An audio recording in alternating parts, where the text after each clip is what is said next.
It's time for high school football, presented by Sarshone Auto Group on Q92 and the Q92 Sports Network. The best Stark County football is heard right here all season long. Whether you're in a car, at home, or on the go, the action is live on Q92 and streaming on the Q92 Facebook page, X, and our YouTube channel. Now, let's take you live to the stadium and our broadcast team for tonight's kickoff on Q92 and the Q92 Sports Network. Here they go! Touchdown!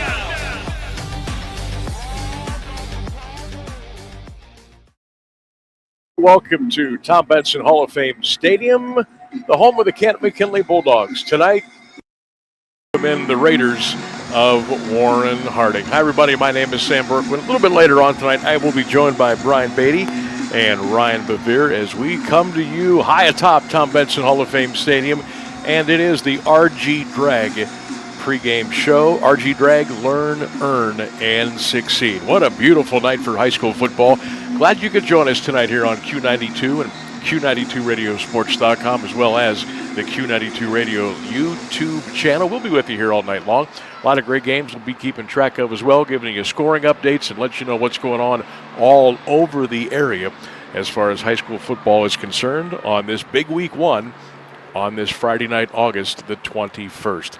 At McKinley and Warren Harding. Yeah, a couple of old All-American Conference foes battling here tonight. Now, the Pups have had the better of things here lately, so the Raiders are trying to turn things around. McKinley actually leads this all-time series 38-23. There was one tie along the way. Bulldogs went to Warren last year and put a whooping on the Raiders at Mollenkopf Stadium by the score of 43-25. And again, this is the second year now for the McKinley head coach, Renzi Parnell, so they are looking to get a little bit bigger, a little faster, a little better, a little stronger, and keep things rolling over here for the Pups. Meanwhile, Warren Harding, 3-6 a year ago.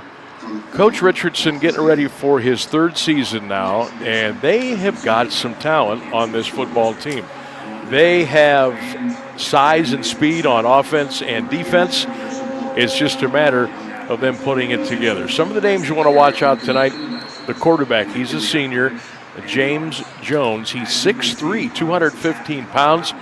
Just has to become a little bit more consistent. But the guy you really want to watch out for is the junior tight end, defensive end, Asa Birch. He's got 19, at least 20, probably more Division I college football offers at D1. He is 6'5", 231 pounds, and he is an absolute beast on both sides of the ball. Also, you want to watch out for the running back tonight, Mekhi Brogdon. Mekhi is just a junior. He's 5'10", almost 200 pounds. And Xavion Smith is a guy who you're going to hear his name called a lot. The senior O-line, D-line, 6'5", 275 pounds. So it should be an interesting game here tonight, week one, Canton McKinley and Warren Harding. And again, last year, Harding goes 3-6. The Pups, they went 9-3. Bulldogs are looking to not only win another Federal League championship this year, but they want to make a little further movement as far as the tournament trail is concerned in postseason play. They just have not been able to get over the hump of Week 12. And, of course, well, there's this Maslin game that comes up here at the end of October. And, of course, well, they've got that on their mind as well. But tonight we start fresh. Both these teams, Warren Harding, Canton McKinley, 2026. It's the season opener for the Raiders and the Pups. And we've got it coming up here on Q92. This is the RG Drag pregame show. We will take a break, and we'll come back and we'll take a little tour of the county and let you know about all the games we're covering tonight all along the Q92 Sports Network. We'll come back with more. You're listening to high school football on Q92.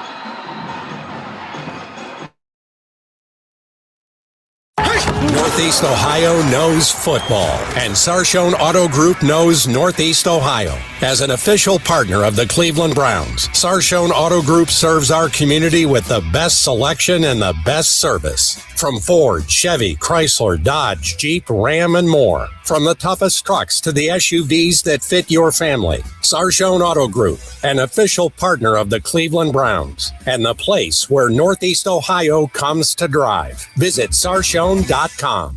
Make sure you're following Q92 Sports on social media. We bring you the absolute best in local sports news, live play-by-play action, exclusive player and coach interviews, game day photos, and so much more. Never miss an update. Just search and follow at Q92 Sports across all your favorite platforms and subscribe today. Stay connected to the teams, the games, and the moments that matter most. Q92 Sports, your home for local sports.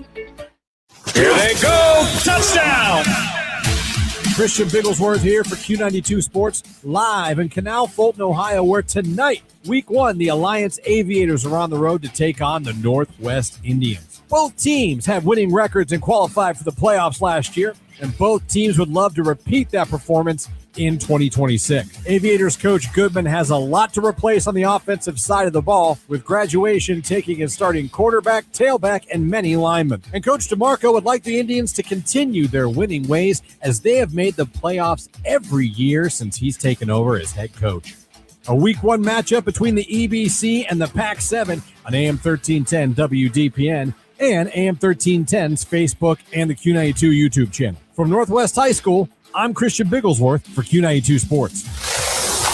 Week 1 of the Ohio high school football season is here, and I am live from Wakefield Stadium in Perry for tonight's game, the Battle of 13th Street, as the Canton Central Catholic Crusaders travel the short distance to take on the Perry Panthers.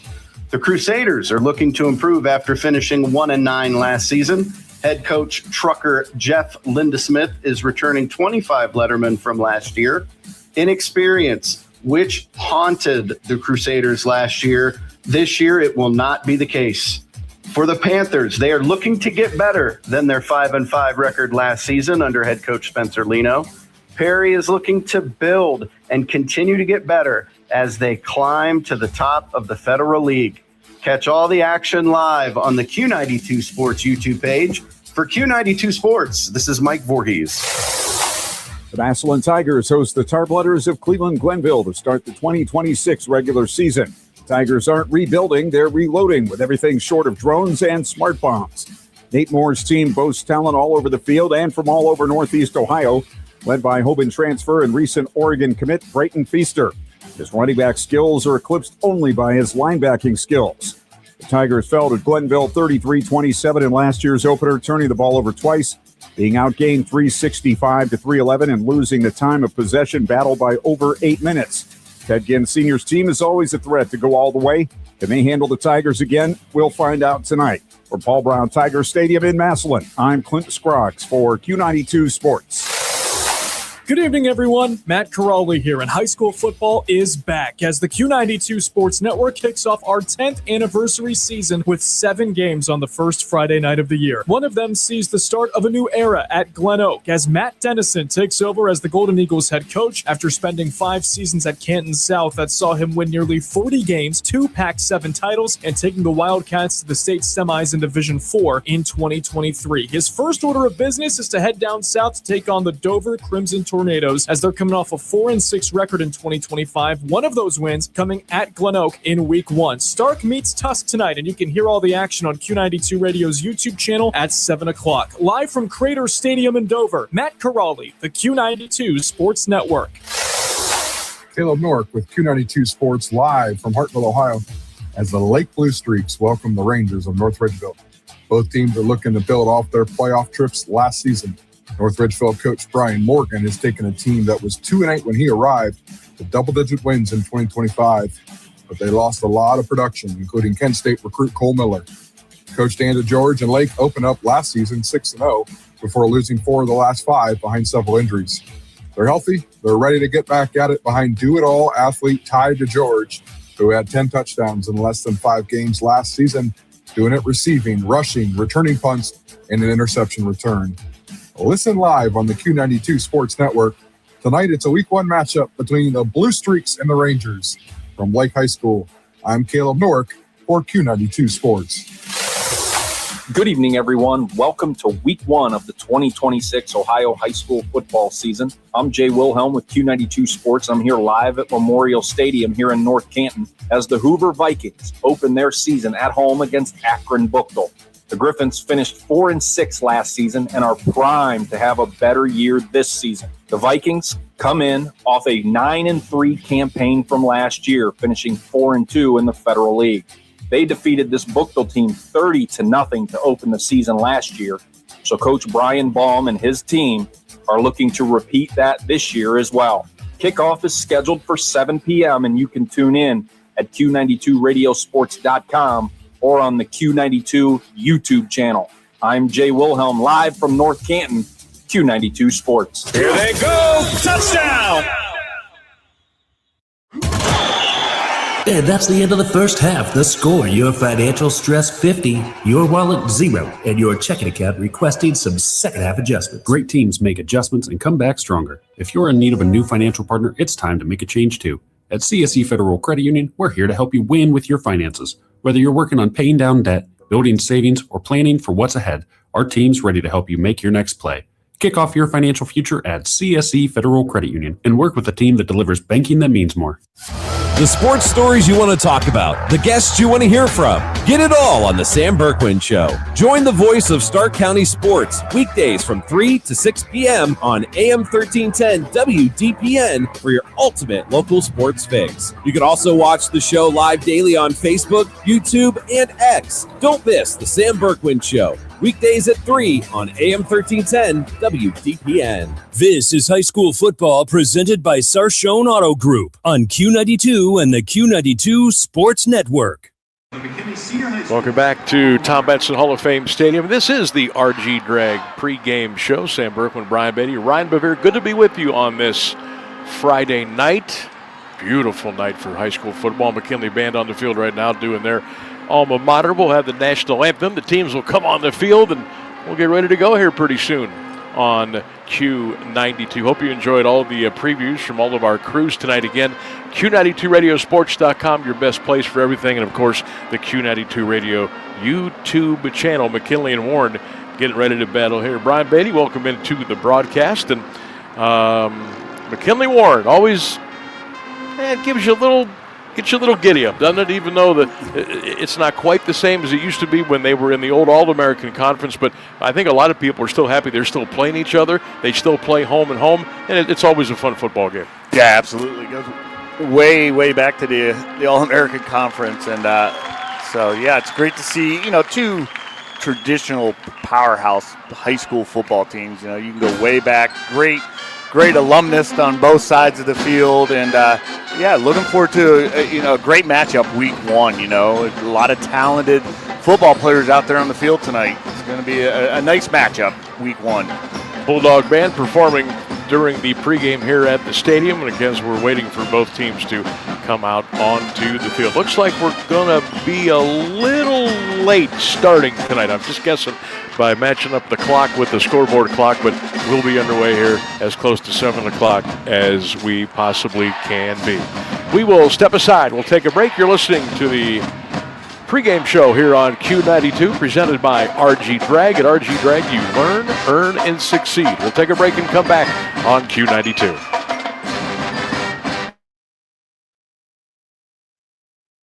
Andrew says, SARTA us there promptly. SARTA gets you where you need to be when you need to be there. SARTA serves the community, and the community supports SARTA. Where to? SARTAus.com. Chad says, SARTA us there reliably. Public transportation must operate reliably to keep communities moving safely and on time. SARTA serves the community, and the community supports SARTA. Where to? SARTAus.com. Hey, sports fans, if you love local sports as much as we do, make sure to head over to Q92radiosports.com. Think of us as your home for local sports news, from high school to college all the way to the pros. We have area scores, local weather updates, and a quick and easy way to reach out and contact us. Best of all, it's the place to listen to all of our high school and Mount Union football games all season long. The home for Q92 Sports is Q92radiosports.com. This is high school football presented by Sarshone Auto Group on Q92 and the Q92 Sports Network. Back at Tom Benson Hall of Fame Stadium, Sam Bourquin, Brian Beatty, and Ryan Bevere. We do know McKinley won the toss, and they have elected to receive. Still waiting for both teams to come onto the field here.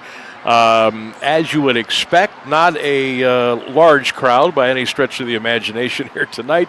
Warren has not many folks from Warren have made the trip here. A few more folks from McKinley over here on this side of the stadium. The band is ready. The cheerleaders are ready. They got the sign down there. We're just waiting for the teams now to come back out here and get ready for a little football tonight here on Q92. Bulldogs, a lot of it predicated their success offensively is going to be on the young quarterback, Braylon Crook. He's kind of stepping into the wings here tonight under the bright lights. And I know Coach Renzi was kind of, I think we're going to get there. But we're not there yet. So they're still trying to kind of work their way through there. And, at the end of the day, Brian, with McKinley's athletes and with their skill set on wide receiver and running back, Braylon just kind of, I hate to say manage the game, but that's kind of what he needs to do, at least early on. Yeah, absolutely. Just manage the game, cut down the mistakes, just run the offense with proficiency. That way, let your offensive line take control up front, and you got to be aware of that edge rusher for Warren. He's one of the best, maybe in the state, but maybe one of the top in the country. So you got to be aware of him, but you want to take care of the ball and let your defense play their game. I think that's what McKinley's going to rely on tonight for sure. Warren Harding is on the field. We told you they're going to be in their gold jerseys, gold pants, black helmets with the black numbers and letters trimmed in the white and the gold. The Bulldogs have yet to make their appearance here. We also still have our national anthem tonight, and then we'll kick this one off. So they are definitely running a little bit behind schedule here tonight for their opener in 2026. At McKinley, as we mentioned, here they come. Speaking of the Bulldogs, for the first time this high school football season,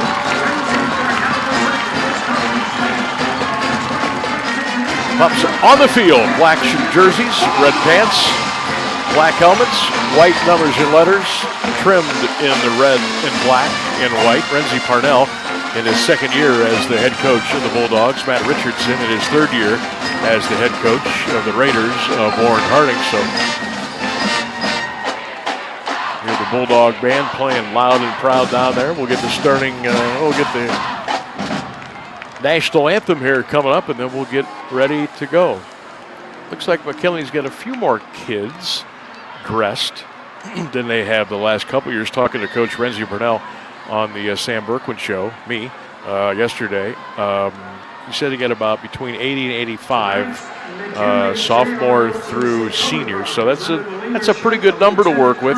Looks like Warren Harding's got about maybe 60, 63, 64 as far as their roster is concerned this year. So good to see. It appears anyway from up here that the numbers are up a little bit for both these teams. And, McKinley's still hanging in there at D1. Warren's still kind of hanging in there. You look around Stark County, Division I schools. We got Glen Oak, we got Jackson, we got McKinley. That's it. Everybody else is Division II and below. So good to see the pups get the numbers out here a little bit, and same with Warren Harding. Presentation of tonight's colors. It's going to be a minute before they make it all the way down to the other end of the field. So what's your gut tell you about this one tonight? McKinley big, McKinley small, Warren upset. What do you see? McKinley 2 scores. I'm not going to say a high scoring game. 28-14. What do you think? That could be in there. Last year, a lot of points, 43-25, but things change from year to year. Now let's go down to the field and pick up the playing of our national anthem with the McKinley Senior Marching Band.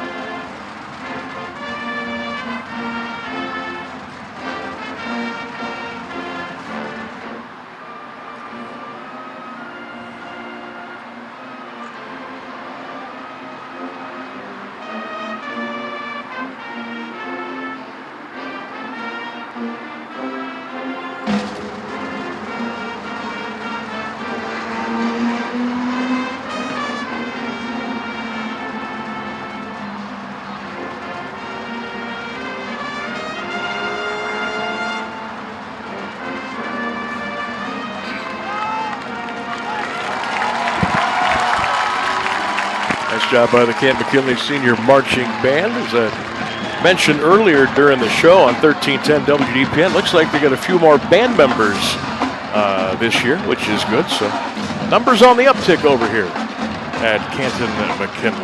All right. Teams are on the field. We've got the national anthem, presentation of tonight's colors. And we're getting closer and closer to kickoff here on Q92. You've been listening to the RG Drag pregame show. RG Drag,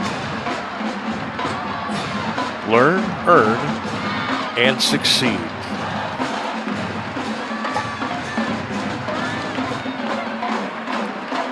Also want to thank Sarshone Auto Group, our title sponsor for our high school football games this year. Shout out to Sarshone. Of course, RG Drag, our official scoreboard sponsor, SARTA. Love working with the folks at SARTA. And, of course, our player of the game presented this year by the Home Appliance Company. So we thank all of you for being on board with us here in 2026. Last night, in case you missed it, Sandy Valley, 44-6 over Sandy Valley. Jackson pulling away from Chardon. Hoban losing to West High School out of Florida last night, pretty much at the gun, 28-24.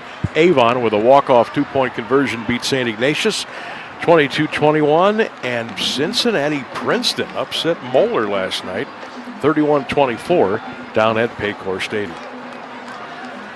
Read an article today. Moeller lost their tradition because they got beat in the state finals and got beat in state semifinals. I don't know if you really lose your tradition getting beat in semifinals of state. So they're worried down there. We are ready to go in Tom Benson Hall of Fame. We are underway at 7:02 Eastern Daylight Time, and the Pups with a return, and it's West across the 20, 25, 30. West is off to the races to the 40, 45, to the 50. Palin West to the 45, to the Harding 44-yard line. And a first down and 10 for the Bulldogs. Pretty decent kickoff by Harding, but West picked it up, and before you could even blink your eyes, he was across the Hall of Fame logo at midfield and into Warren territory. First down for the Bulldogs. That's the way you start it. Yep, north and south. Kickoff returns, you don't want to dance. You want to get north and south, and that's exactly what he did. He went straight upfield and made a nice return. All right, here come the Bulldogs. First and 10 at the Warren Harding 43-yard line. Let's take a look at this young man, the quarterback. Braylon Crook, 5'11", 175 pounds. He will wear number 2. He will hand it off to the tailback, West, and Harding wraps him up and throws him down for a loss of 1 on the play. Guess who was in there? Asa Birch was in there leading the charge, and he got some help from Jeremiah Crenshaw. He wears number 5 for Warren Harding, second down.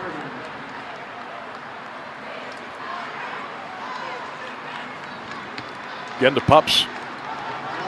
Black jerseys, red pants.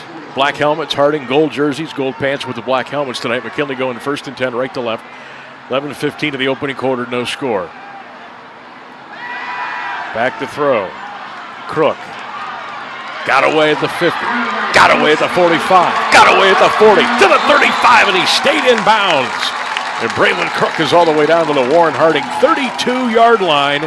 That is a pickup of 18 yards and a first down for McKinley, I think, or are they going to be a little bit short?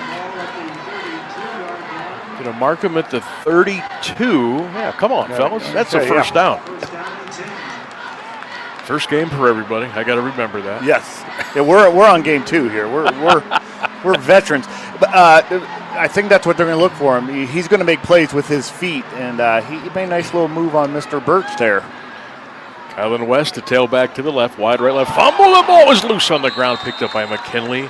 Crook jumped on that ball at the Harding 34, so they'll lose 2 yards on the play. That's one of the things now that Coach Renzi was talking about. We gotta fine tune. We gotta make sure we're locked in.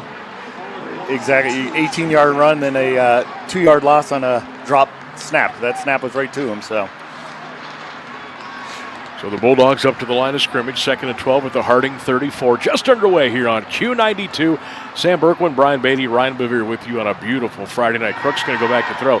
He's going to throw it deep down the right side. It's a jump ball, and it's incomplete at the 5-yard line. He let her fly. He was trying to go to his money man, Darius Hill, down there inside the 5-yard line. Incomplete. Nice defensive coverage by Harding. Elijah Phillips, the senior. He's a guy to keep your eye on. 5'9", 180 pounds, Elijah Phillips. Yeah, perfect DB play there. He went high, pointed that ball, and swatted it down. Nice play by the defensive back. Bulldogs in the huddle now. Again, second year for head coach Renzi Parnell. Pups, first and check it, 3rd and 12 at the Harding 34-yard line. Twins right, slot left. That slot receiver is DeMarco Richardson. He's going to get the pass inside the 25. DeMarco to the 24. He's going to be just short of the first down. So, what do you do here? Coach Parnell, it's 4th down. You're going to need about 1.5, close to 2 yards. Probably going to go, right? Yeah, you're going for it, and you're going to get a little help here because you got an injured Warren player. So, our first cramp of the night for one of the Raiders down at the 23-yard line. To be cramping. Come on, young man. You got to start hydrating on Monday. We talked about this last night. Yes. So an official timeout on the field. 10:01 to go in the first quarter. Warren Harding and At Mckinley are scoreless here on Q92. Sam Bourquin, Brian Bevere upstairs. I'm sorry, Ryan Bevere downstairs. Sam and Brian Beatty upstairs tonight. Got the scores tonight. We can rattle those down here for you. Perry an early 7-0 lead over Canton Central Catholic. Check us out at Q92radiosports.com tonight. Get all the games, all the scores. Hoover has taken an early 8-0 lead over Buchtel. Bonner with a 43-yard run for the Vikings over at Memorial Stadium. All right, back to Benson here now. 9:45 of the first quarter. Folks still coming in. Now we got another stoppage in play. And after all that time, I think Warren had to call a timeout. So the Raiders will take a timeout. 9:42 to go, no score here in the first quarter of play. Yeah, they had 10 guys on the field. Yep. Tonight's game on Q92 brought to you in part by the CSC Federal Credit Union, SARTA, General Brook, Sarshone Auto Group, AWP Safety, the Home Appliance Company, Canton Christian Home. Appreciate all you folks jumping in. What's amazing, last night we're in a town, right? Yeah. Tonight we're in the city.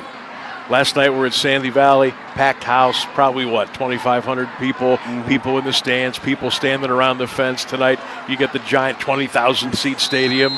We're overlooking the highway, the Hall of Fame Village. Everywhere. We got it all going here the last couple of nights. All right, here come the Bulldogs now. 4th and 2 at the Warren Harding 24-yard line. Motion to the left, H-back, Twins left, slot right. Braylon Crook is in the gun. West to his right. He's looking across the slant. Caught. First down, McKinley at the 18-yard line. There's DeMarco Richardson Jr. with the catch and a little pose and a first down for the Bulldogs. Love that play call by Coach there. They bring West out onto the flats out of the backfield. Birch has to go with him. It opens the slant wide open, and great ball, put it right on the numbers for the first down. So McKinley keeps the drive alive, and they got a 1st and 10 at the Warren Harding 18-yard line. No score, 9:10 to go, opening quarter of play. Pups Twins left, slot right. Derek Gordon the third out here to the left. It's going to be handoff left side, 20, 15, 10, 5. Touchdown! Kylan West into the end zone from 18 yards, and the Bulldogs have scored first. It's 6-0. Canton McKinley. West in a flash into the end zone.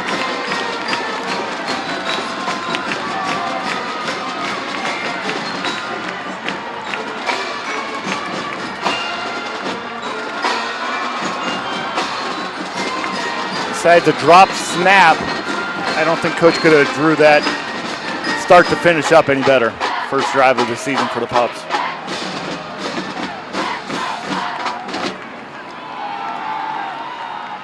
Snap, spot, extra point is up, and the kick is good.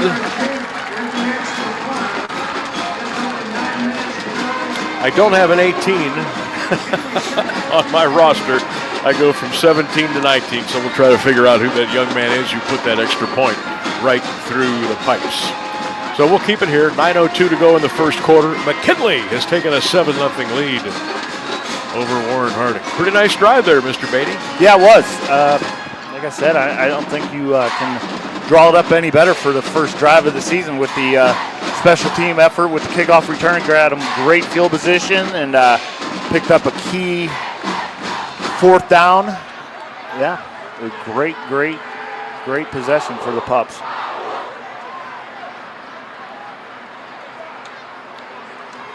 Going to try to check in with Ryan Bevere. Not right now, Ryan, but kind of hang loose. We're going to try to check in with you multiple times. See Ryan down there about the 15-yard line. We're going to try to check in with him tonight. Now, he's doing quadruple, quintuple duty, recording videos, getting photos, posting them, keeping his eye on the game. But we will check in with Ryan here. Northwest has taken a 7-0 lead over Alliance on the SARTA scoreboard.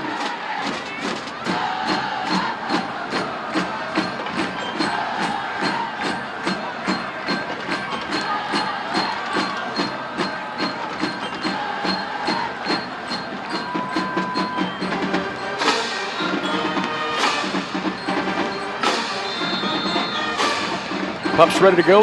Ball at the 40-yard line. Raiders with 2 deep at the 10 and 2 up at the 25-yard line. There's the kickoff and the Harding return from the 7-yard line. Here comes Matt Richardson across the 15 to the 20, and Richardson's going to be taken down at the 22-yard line on the stop for the Bulldogs. Javier Moore, the 6-foot, 215-pound senior.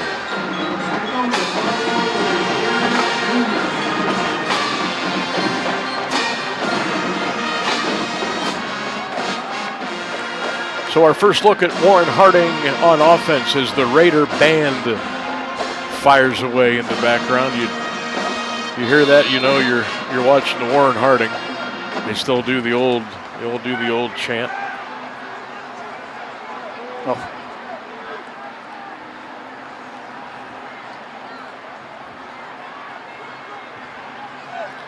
So first down Raiders.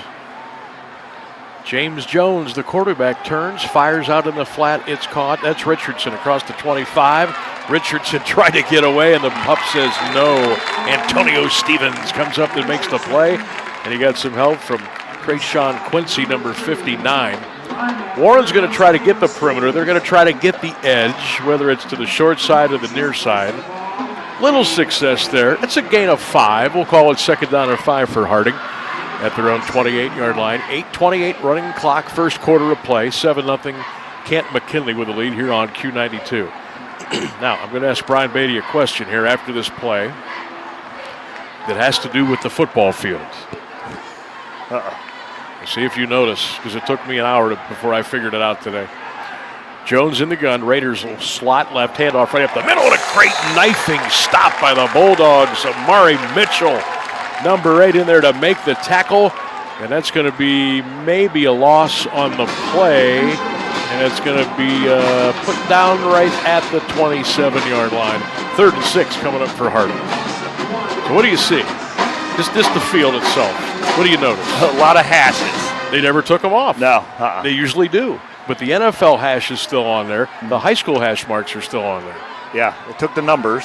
They got the numbers They moved the numbers right, but they did not. They didn't take the hash marks off. Wonder if they got I don't know why they wouldn't have. 3rd down and 6 for Harding at their own 27-yard line. Jones in the gun. Running back left. It's going to be a little jet sweep coming around the left side. Richardson. He's to the 30. Richardson to the 35 to the 40, 45. He's got a first down. Richardson turned on the jets and he got out to the Warren Harding 49-yard line. That's a 22-yard gain and a Warren Harding first down.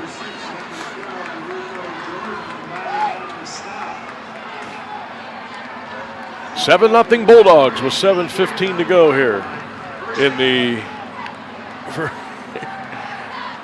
first quarter of play. A nice sweep to the outside, a speed sweep is what I would call that, and just got the edge and got the corner turned on the Pups.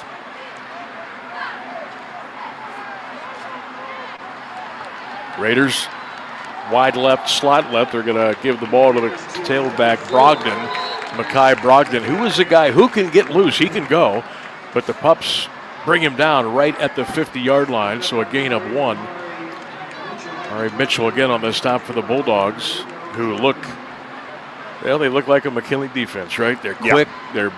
They're quick side to side. They'll come up and hit you. I don't know. I don't know how much Warren is going to throw the ball. We'll see. Raiders wide left. Jones in the gun. Mekhi Brogdon to his left. Now Warren will send a man in motion to the near side. They're going to give it to Brogdon. He'll cross the 50, running, pumping, slipping and sliding down to the McKinley 45-yard line for a gain of 5 yards on the play. 2-3 Bulldogs in there again. Javier Moore, number 11, leading the charge for McKinley. And he got a little bit of help from DeMarlo Rozier Jr., the former Glen Oak Golden Eagle. Of course, you remember DeMarlo Rozier.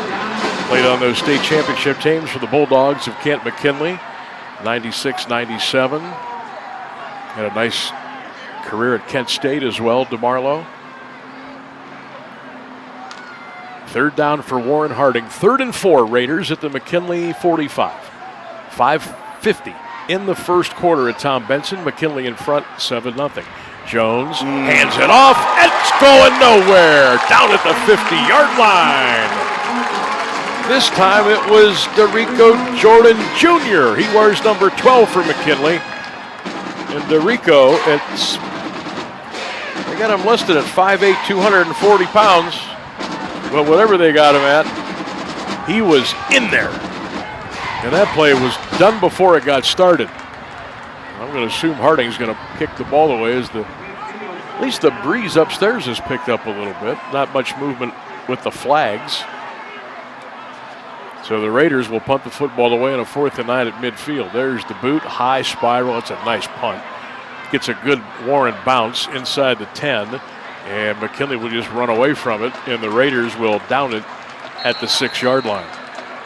So a net of 44 yards on the punt by Warren Harding, and the Bulldogs will take over 1st and 10. They lead 7-0, 4:50 to go here in the first quarter of play.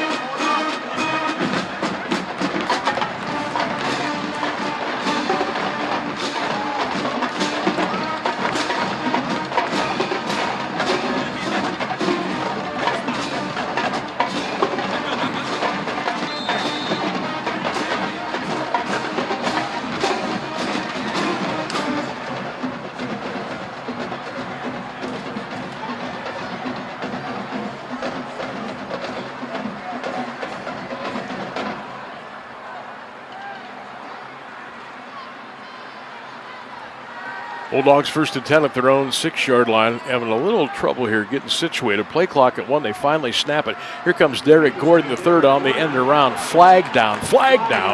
Gordon down at the 11, but this is probably going to come back and be a little half the distance penalty, which will push the Pups back to their own 3-yard line.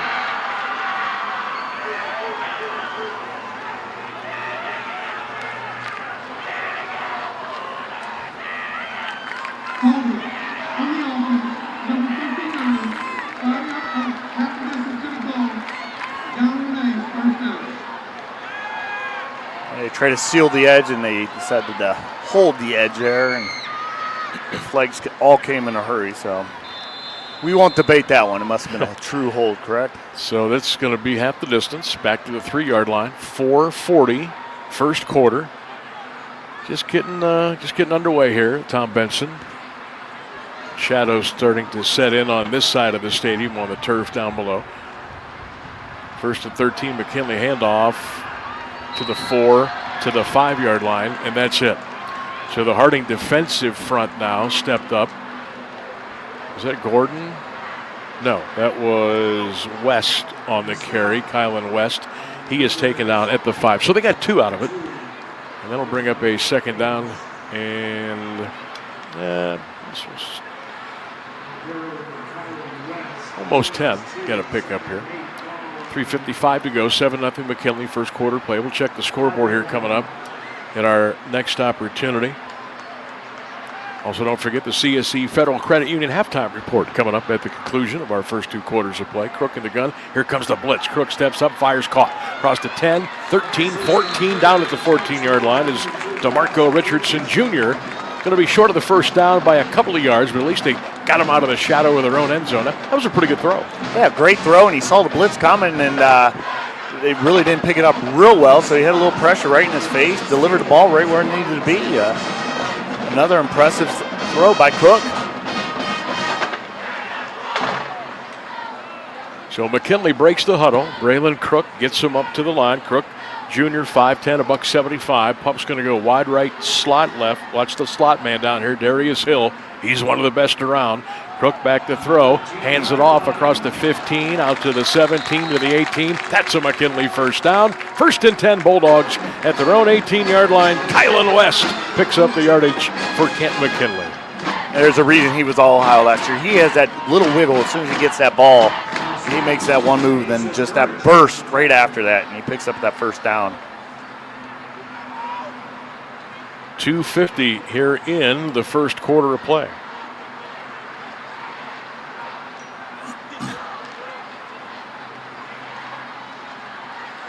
Seven nothing Pups. Clock down to 2:35 now here in the quarter. McKinley going to go wide left right. Almost a double H-back. Crook is in the gun. West the tailback. Play action. Crook throws. Caught at the 30, 35 to the 40. And here we go. Richardson to the 40, to the 35. He's dragged down at the Harding 32-yard line. DeMarco Richardson Jr. Big play. First down Bulldogs. That ball was a little bit behind him. Richardson made a great adjustment on the ball to reach back, grabbed it, stayed on stride, didn't break his stride, and made a nice gain for the Pups. So the Bulldogs put together a nice little drive here. They'll work on the left hash of the Harding 31. West around the 30 to the 25, West to the 20. Look at him go to the 19-yard line. West to the 18-yard line. He is electric. Kylan West, 5'10", 185 pounds. Man, I could watch him run all day. He's fun. I love a great back when they make the contact and they just keep their feet going, and it just bounce right off of them. So the Bulldogs now will send Hill wide to the left, Richardson to the right.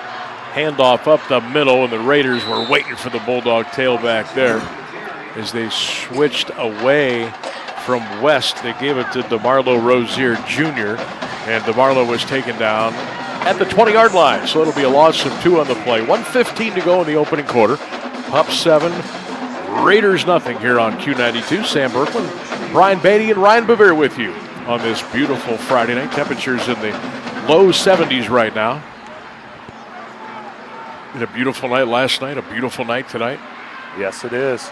It looks like they got West over here stretching a little bit. It looks like he's cramping up. So Hill's going to go wide left. They'll keep DeMarlo Jr. at the right tailback. Crook's going to go back to throw. Bounces it in there. Incomplete. Tried to get it to Derek Gordon, and I think he just kind of rushed it. Now West is going to come back in, so that's probably a sigh of relief for the Bulldog quarterback, and DeMarlo Jr. will sit down. It looks like maybe a little miscommunication up front. All the linemen are kind of talking. He had some pressure. That tackle, someone stunt and didn't pick up the right gap, and he had some pressure in his face right away there. That was a tough throw. So the Bulldogs now are going to go with Gordon and Hill wide to the right, Richardson to the left. So 3 wide receivers, H-back left, Crook in the gun. It's the 3rd and 12 at the Warren Harding 20-yard line. Braylon's going to go back to throw. Steps up in the pocket, fires it well, overthrown for Hill down at the 5-yard line. So that'll bring up 4th and 12. This is a 37-yard field goal attempt here if they want to go with it. It does not appear that they will. I was watching a couple of the McKinley kicker. They were kind of struggling a little bit in pregame. So probably a 37-yard field goal was off the board here, and they're going to roll the dice and go on a 4th and 12. I already say I haven't seen anybody use the kicking net since we've been here. So it's been kind of quiet on the sideline, yeah. So the Bulldogs going to go 4th and 12 at the Warren 20-yard line. Receivers right and left. Now we're going to get a slot left. Crook is in the gun. West, his tailback off his hip. Braylon to throw. He's in trouble. He's in trouble. He throws it down the right side. Incomplete at the 3-yard line. Trying to get it to Richardson. And it's incomplete, and the Raider defense holds. And Warren Harding will take over 1st and 10. Nice drive, but it kind of fluttered. Yeah, it started deep in their own end zone and got out. Last 2 plays, a little miscommunication up front. The back had 2 guys picked up. He did a great job picking up at least one. Sometimes you see a running back and they see 2 guys and they whiff on both. He did a great job at least picking up one, but the other one was set free. So you got to kind of see what they're doing up front. Columbus DeSales over Youngstown early, 7-0. Check the other scores from the area coming up in a minute. Jones rolling left, throws off his back foot, incomplete. Tried to squeeze it in there to the wide receiver, Parker rather, incomplete. That'll bring up 2nd down. Sure, Mr. Shad Davis, he was running right towards the quarterback, and all of a sudden he was redirected. You think there would have been a flag there, but like I said, I'm always on the offensive side of things. Warren Harding 3-6 a year ago. McKinley 9-3.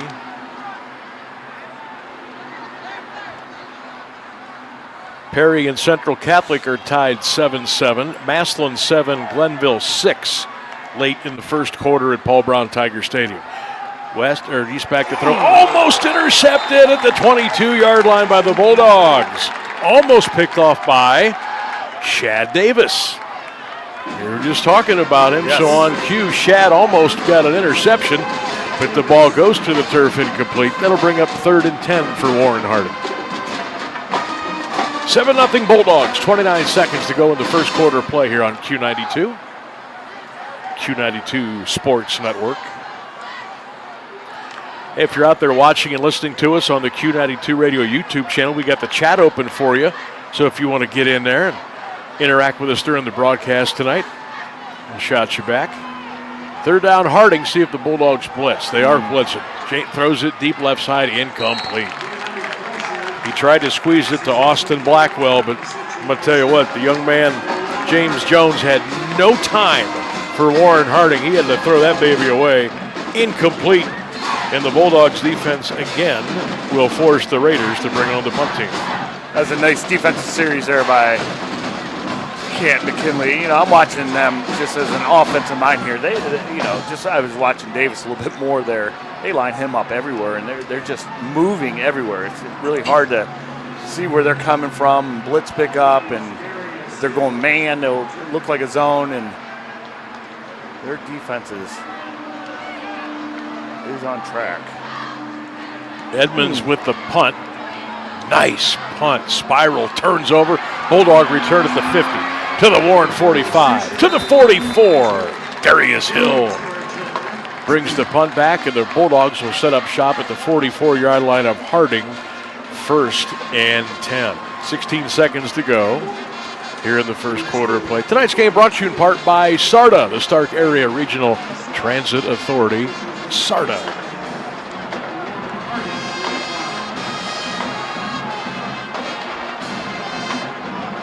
Northwest 7, Alliance nothing after 1. Perry right back on the board. Lemon a 90-yard touchdown run. Panthers 14, Crusaders 7. Tigers on the board again. 14-6 over Glenville. Haynes to Malone for 82 yards. Boy, points all over the place tonight. Early on this Friday night.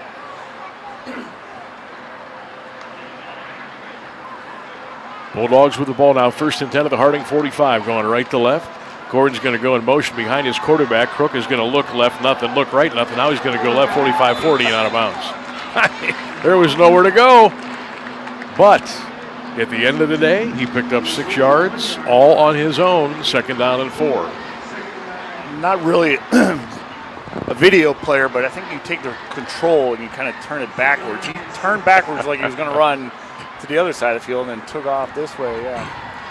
Not sure how you teach that move, but you don't. You don't. No, absolutely not. 10 seconds to go, first quarter. At McKinley in front, 7-0 over Warren Harding. Again, last year, Pups with a 43-25 win. Kalen West last year, he ran for 185 yards to lead McKinley to that win at Mollenkopf Stadium a year ago. Harding looking to get a couple more wins this year. Here's Rozier, DeMarlo Jr. inside the 40, down to the Warren Harding 38-yard line. He picks up around 4, and with that, that'll bring us to the end of the first quarter of play. 12 minutes in the books at Tom Benson Hall of Fame Stadium. An old battle between a couple of old rivals. At McKinley and Warren Harding, your score, the Bulldogs 7 and the Raiders 0. You're listening to the Sarchone Auto Group High School Football Game of the Week on Q92. Come discover Gentle Brook Greenhouse and Farm in Hartville. Inside nearly an acre of greenhouse space, you'll find a beautiful mix of flowers and plants ready to bring life to any setting. More than a shop, it's also home to Gentle Brook's Adult Day services, where individuals with developmental disabilities take part in meaningful, hands-on experiences that happen every day. Every visit supports a mission rooted in community. 3612 Swamp Street Northeast, Hartville. 330-877-9514 or gentlebrook.org. Gentle Brook, connecting people and community. Hey, sports fans, if you love local sports as much as we do, make sure to head over to Q92radiosports.com. Think of us as your home for local sports news, from high school to college all the way to the pros. We have area scores, local weather updates, and a quick and easy way to reach out and contact us. Best of all, it's the place to listen to all of our high school and Mount Union football games all season long. The home for Q92 Sports is Q92radiosports.com. This is high school football presented by Sarchone Auto Group on Q92 and the Q92 Sports Network. Back here at Tom Benson Hall of Fame Stadium, just underway here in the second quarter. Bulldogs are operating at the Warren 39-yard line. It's going to be 4th and 4 after that play. Pup 7, Warren Harding 0. Make sure you're checking us out on all of our social media platforms tonight. Q92 Sports on Facebook, X, and Instagram, and of course the Q92 Radio YouTube channel. Let's see what Coach Renzi's got cooked up here now. I think they're going to, well, we'll see. I think he's going to call a timeout. And he did. So the Bulldogs have to burn a timeout. They have 2 left. Harding has 2 left.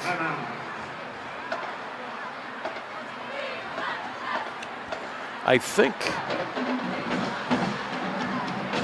this McKinley team, Brian, by week 6 maybe, week 7, we're going to know what Braylon Crook is. We're going to know if he's going to get where he needs to get. And if he gets where he needs to be, I think this could be a pretty good football team. I'm not really worried about their defense. But offense, you gotta have that QB. You have to have a quarterback, and again, he's kind of learning as we go here. Absolutely, and it's nice to have West right beside him. Keep him healthy. Mm-hmm. That's going to help having that running game, and seems to be making some nice reads. I haven't seen it. The only really mental was the drop snap, and that was just more of a just an issue of just dropping the ball. But besides that, no real bad decisions throwing or some of his reads on the runs.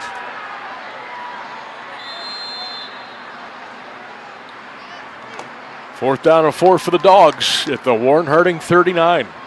Crook is in the gun. Twins right, slot left. Play action, Crook rolling to his right, looking downfield, throws it up for a grip. Whoa, look out! Oh, what are we doing down there?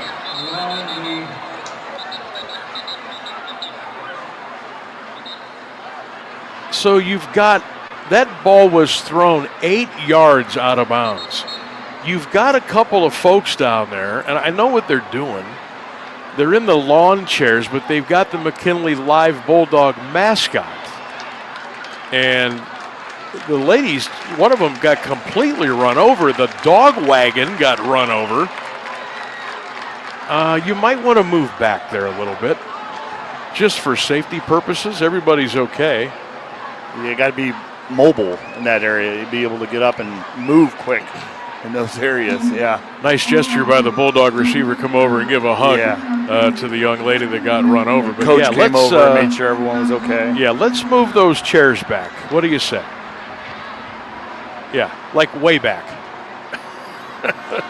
Like over by the wall.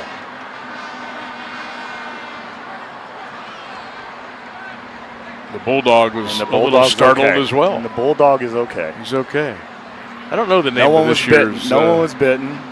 We're all good. It was just like, it could have been worse than what it was, to be honest with you. Absolutely, yeah. So we're glad everybody's okay. And, let's get those chairs moved back a little bit.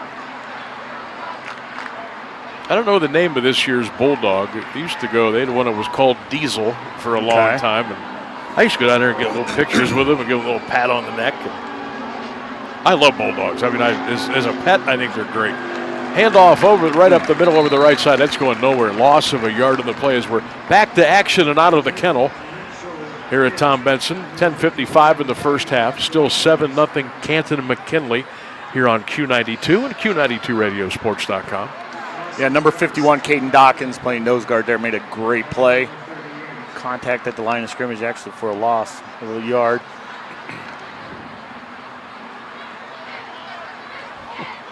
Coach came out there. So Harding second down and 11 at their own 38-yard line. 7-0 Bulldogs. We're in the second quarter.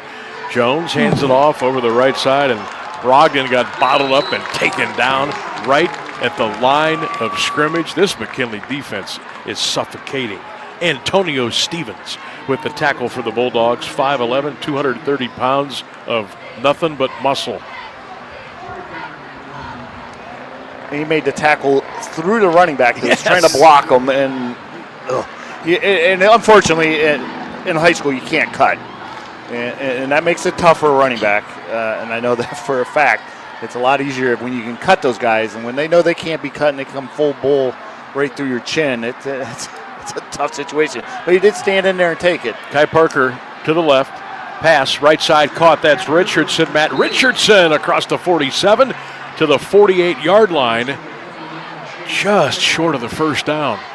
So now it's a tough spot, in my opinion. Matt Richardson, the coach, has got to think about, what are we going to do here? It's 4th and a full yard. Harding with the ball on their side of the 50 at the 48-yard line. It appears that they're going to send the punt team in with Jaron Edmonds. We'll see if they can't do that. Follow through with the punt here. Oh, this is interesting.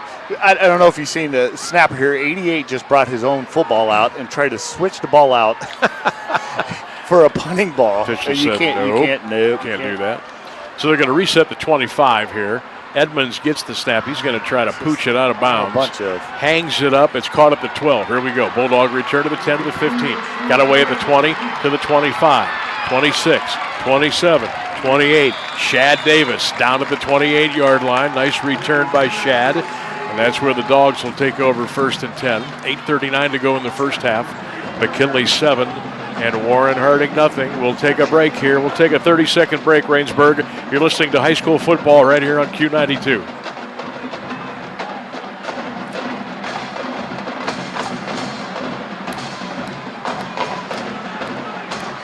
All right, we're going to keep it here. 8:39 to go in the first half. 7-0 Bulldogs. Sam Bourquin, Brian Beatty here on Q92. Again, make sure you are checking us out on Q92radiosports.com. Click on your favorite game. Click on the game cast. You can get all the stats, access to the team's rosters, touchdown drives, and so much more at Q92radiosports.com. Bulldogs ready to roll. 1st and 10 at their own 28-yard line. Braylon Crook will hand it off. Over the right side, Kylan West will be wrestled down at the 29-yard line after a gain of 1. They've kept him in check pretty much. He got loose a little bit there early in tonight's game, but the Warren defense now has started to settle down a little bit. Justice Dukes, 6 foot, 233-pounder, in on the stop for the Raiders of Warren Harding. 7-0 Bulldogs, 8-10 here in the first half of play. Stick around. The CSC Federal Credit Union halftime show will be coming up at the conclusion of our first 2 quarters of play. Bulldogs, wide receiver left to right. Now they're going to get H-back motion to the right. That's Kalsi. There's a handoff to West. Got away once, got away twice. Did not get away the third time, and Kylan West is brought down at the 29-yard line. So no gain again on the play. You got a Raider down at the 24-yard line. So they'll stop the clock with 7:42 to go in the first half of play. Let's get you some scores here now. Perry 21, Central Catholic 7, second quarter. Hoover leads Bookville 15-10 early in the second quarter. Massillon 14, Glenville 6. And Northwest over Alliance by the score of 7-0.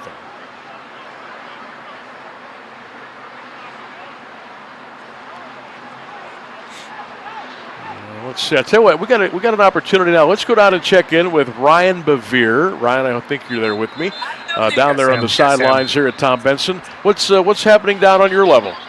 So first of all, Majoris Williams has crutches. It looks like he's a right leg injury for Harding. It doesn't look like he's going to come back into the ball game. Another thing, Sam, is the Warren Harding bench was not very happy that the Bulldog, the mascot Bulldog, the actual animal is on the sideline that they're saying could cause an injury. So keep an eye on that. They're not very happy that the Bulldog is on the sideline. We'll keep our eyes on that. Thank you, Ryan. We'll check in with you throughout the night down on the sidelines. Good work, my friend. Social media for us, not only last night, but he'll bring it all season long. Ball at the Bulldog 35-yard line, 4th and 3 coming up. They did not get the first down on that last play, so the Bulldogs will have to punt it away. And tell you what, is there anything Darius Hill does not do? He is now being summoned in to punt for Coach Renzi Parnell as we crack the 7-minute mark of the first half. Not a lot of action here lately. 7-0 At McKinley in front of Warren Harding. So Hill's back at his 20. He'll head this around his 23-yard line. There's the snap. There's the boot. Kicks it away. Bouncing at the 35. It'll roll a little bit inside the 32, and the Pups will down it at the Warren Harding 31-yard line. So that's where the Raiders will go, 1st and 10. 6:29 to go here in the first quarter of play. Second quarter of play, I should say. And the Bulldogs are in the lead by the score of 7-0. Tonight's game brought to you in part by the Home Appliance Company, the Sarshone Automotive Group, RG Drag, the CSC Federal Credit Union, and SARTA. Looks like Warren's kind of settled in, Brian. Yeah, absolutely. You know what I mean? Yeah, I'm looking right now.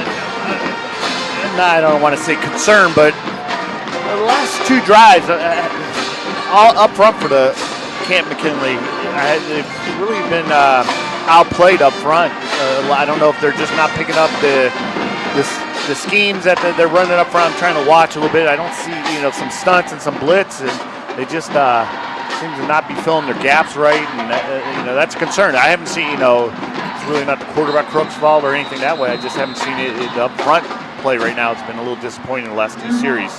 And I'm kind of watching the sideline, and coach is being very animated down there, showing them what they need to do. Warren Harding just committed a 5-yard penalty pre-snap.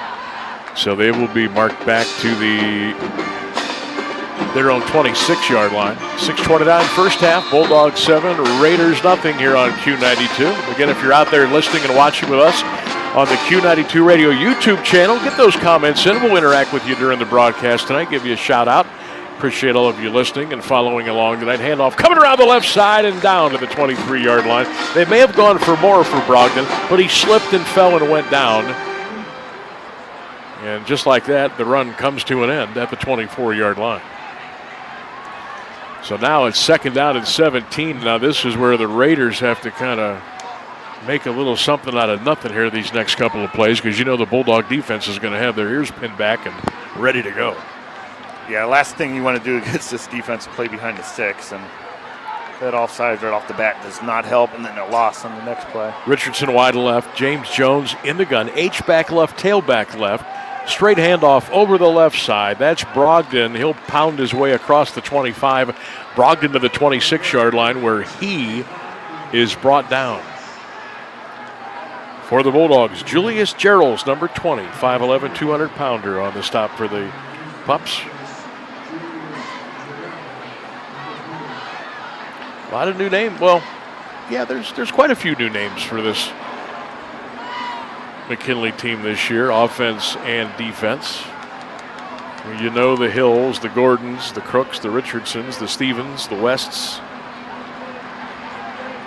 But a little bit of an influx of new talent this year. Trips right now for Warren. They got to get a big one here. 3rd and 15. Jones fires, caught, drilled at that 27-yard line. Look at Shad Davis reading it, seeing it, and tackling it. 4th down for Warren Harding as the Raider punt team will be summoned again with 5 minutes to go in the first half, and the Bulldogs in front, 7-0.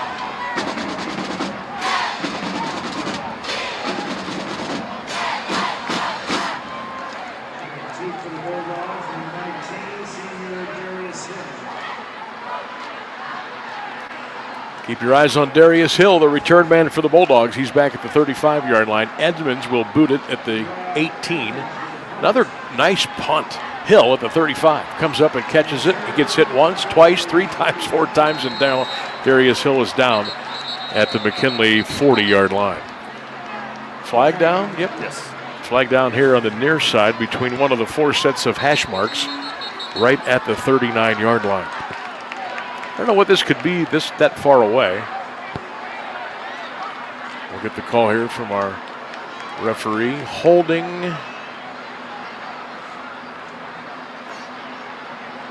on McKinley.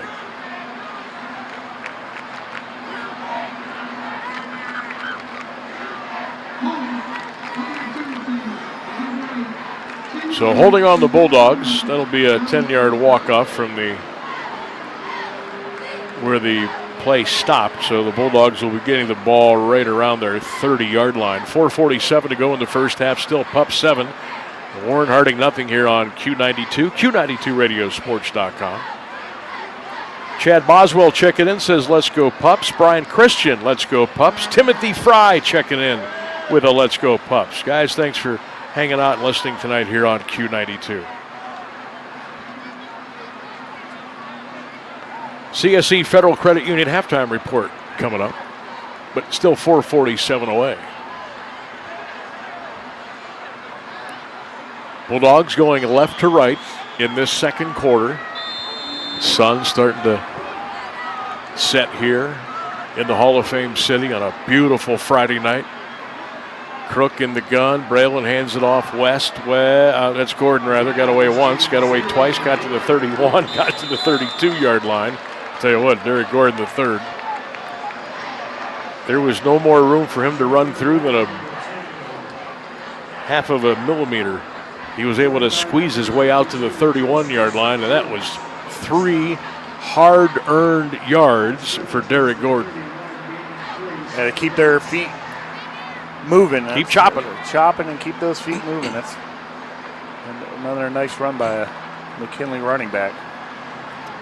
But once again, a lot of pressure up front on them.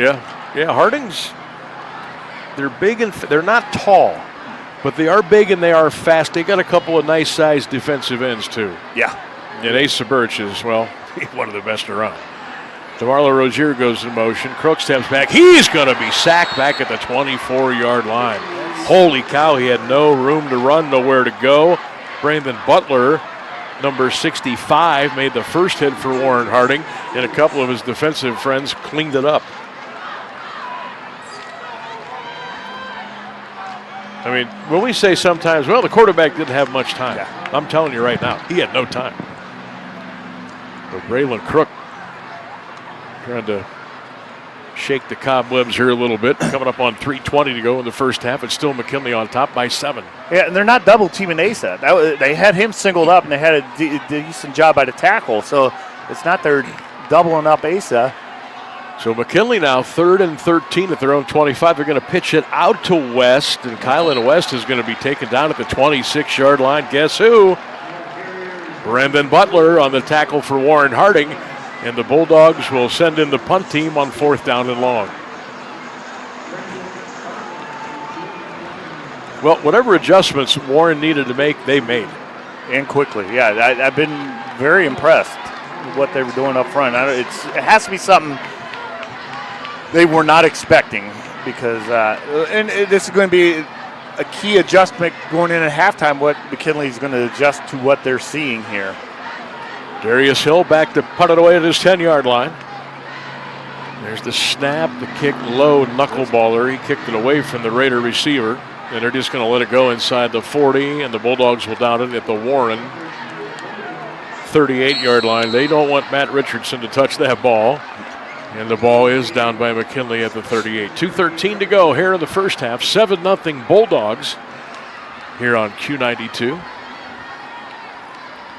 Don't forget to check me out Monday through Friday, 3 until 6. The Sam Bourquin Show on AM 1310 WDPN.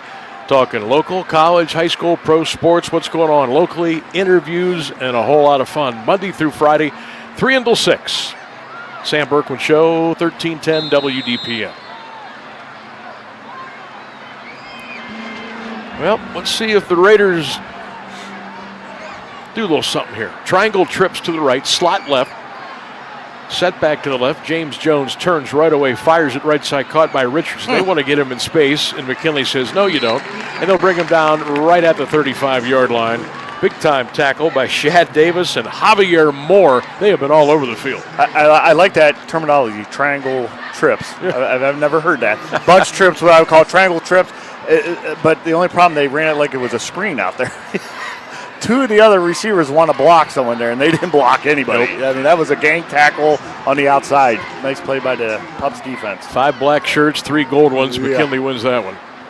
1:37 to go. Clock running in the first half. Still the Bulldogs in front, 7-0 here on Q92.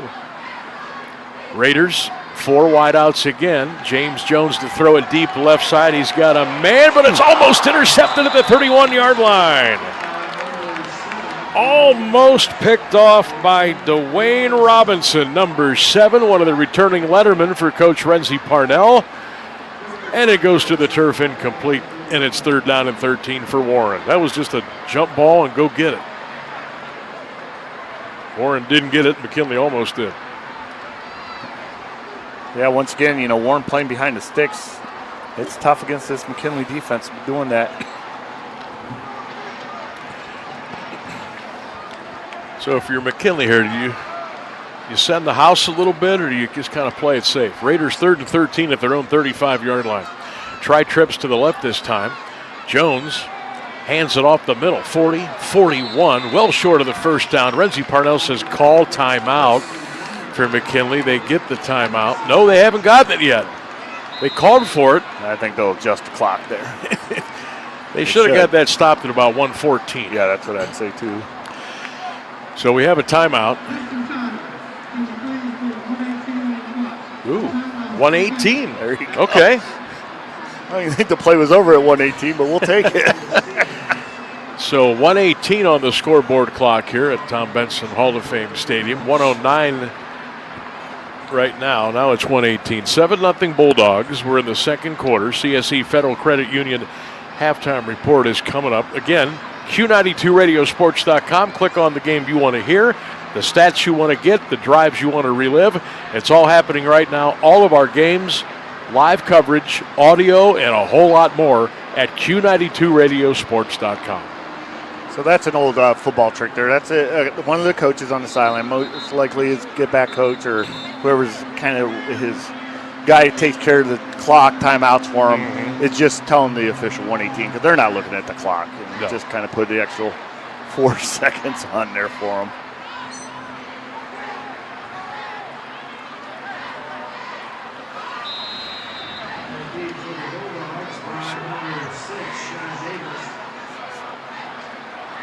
So Harding's going to punt it away. Edmonds gets his foot into it. High spiral. Davis fair catch.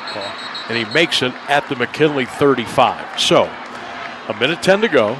The Bulldogs have one timeout.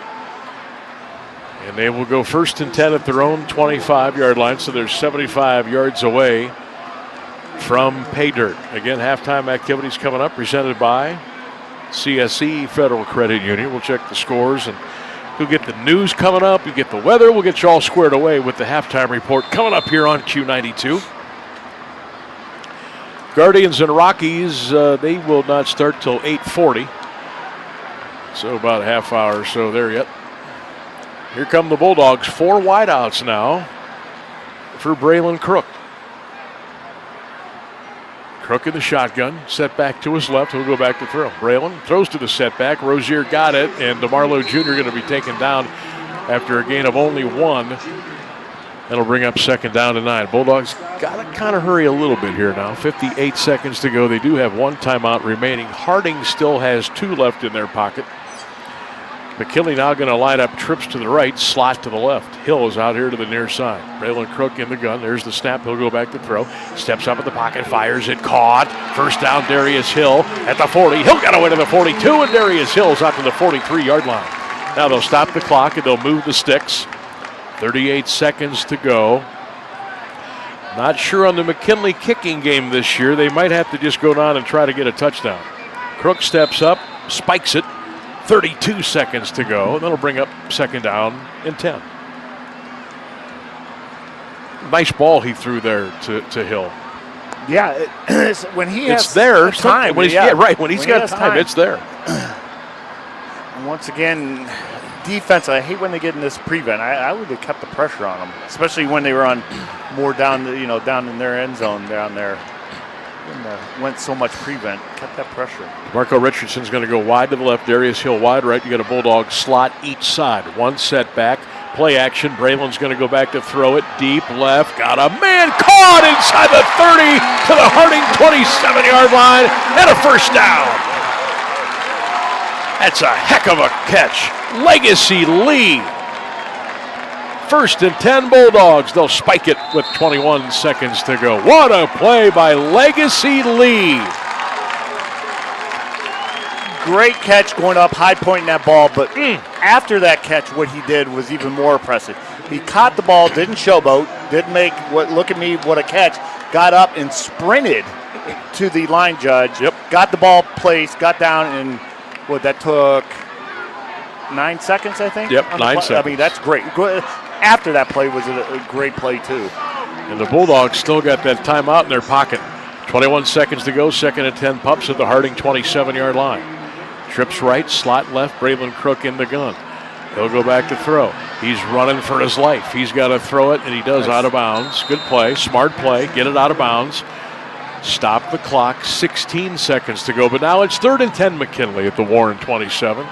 Legacy Lee, I got to call a lot of McKinley basketball games last year. And when he was in there, good things happened. Good things happened. But I'll tell you what, he looks really good in a football uniform, and he's got it, whatever it is. So the Bulldogs now going to go trips to the near side. Darius Hill is down here.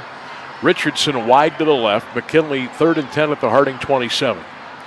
Harding will run 5 at him. Braylon steps up in the pocket. He throws it right side. Jump ball for Hill. Caught it! Touchdown! Ken McKinley! Darius Hill from Braylon Crook. And the Bulldogs have taken a 13-0 lead with 10 seconds to go in the first half of play.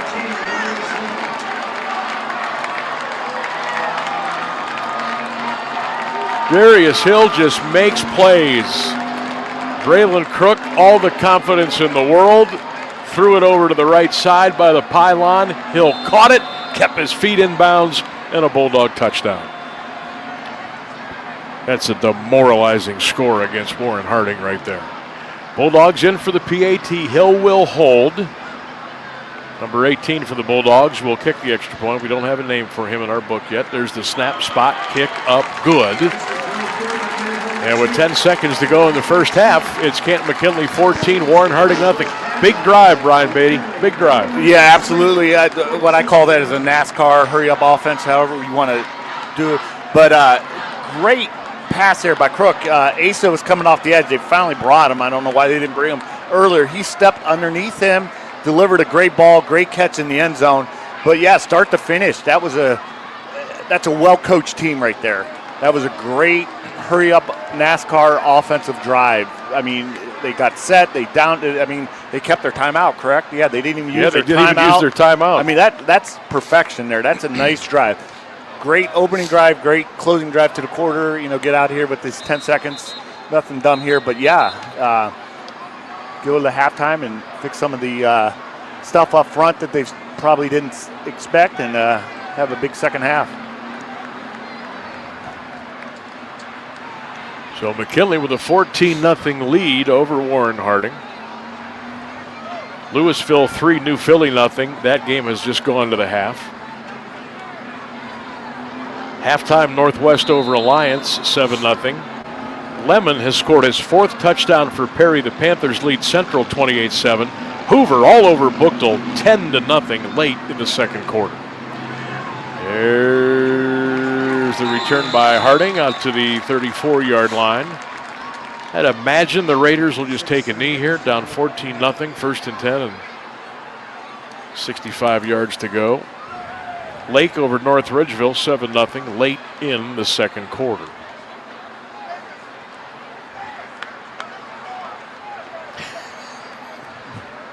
Uh-oh.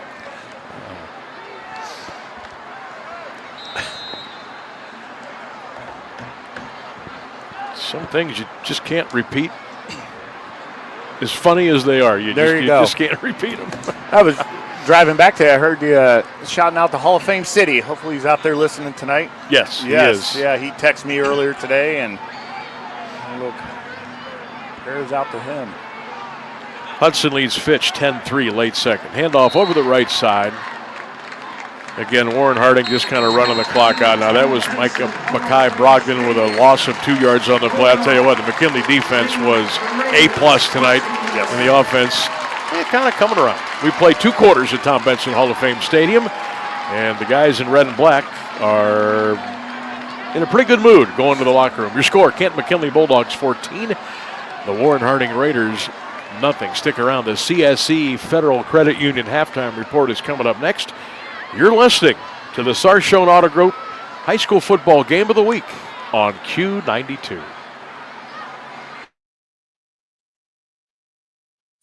Northeast Ohio knows football, and Sarshone Auto Group knows Northeast Ohio. As an official partner of the Cleveland Browns, Sarshone Auto Group serves our community with the best selection and the best service. From Ford, Chevy, Chrysler, Dodge, Jeep, Ram, and more. From the toughest trucks to the SUVs that fit your family. Sarshone Auto Group, an official partner of the Cleveland Browns, and the place where Northeast Ohio comes to drive. Visit sarshone.com. AWP Safety, North America's leading traffic safety company, wishes the best of luck to Stark County student athletes this fall, and they need you. Join AWP as a protector for steady work and an important job keeping people safe. They offer paid training, certification, referral bonuses, and advancement opportunities. To apply, visit jobs.awpsafety.com. That's jobs.awpsafety.com.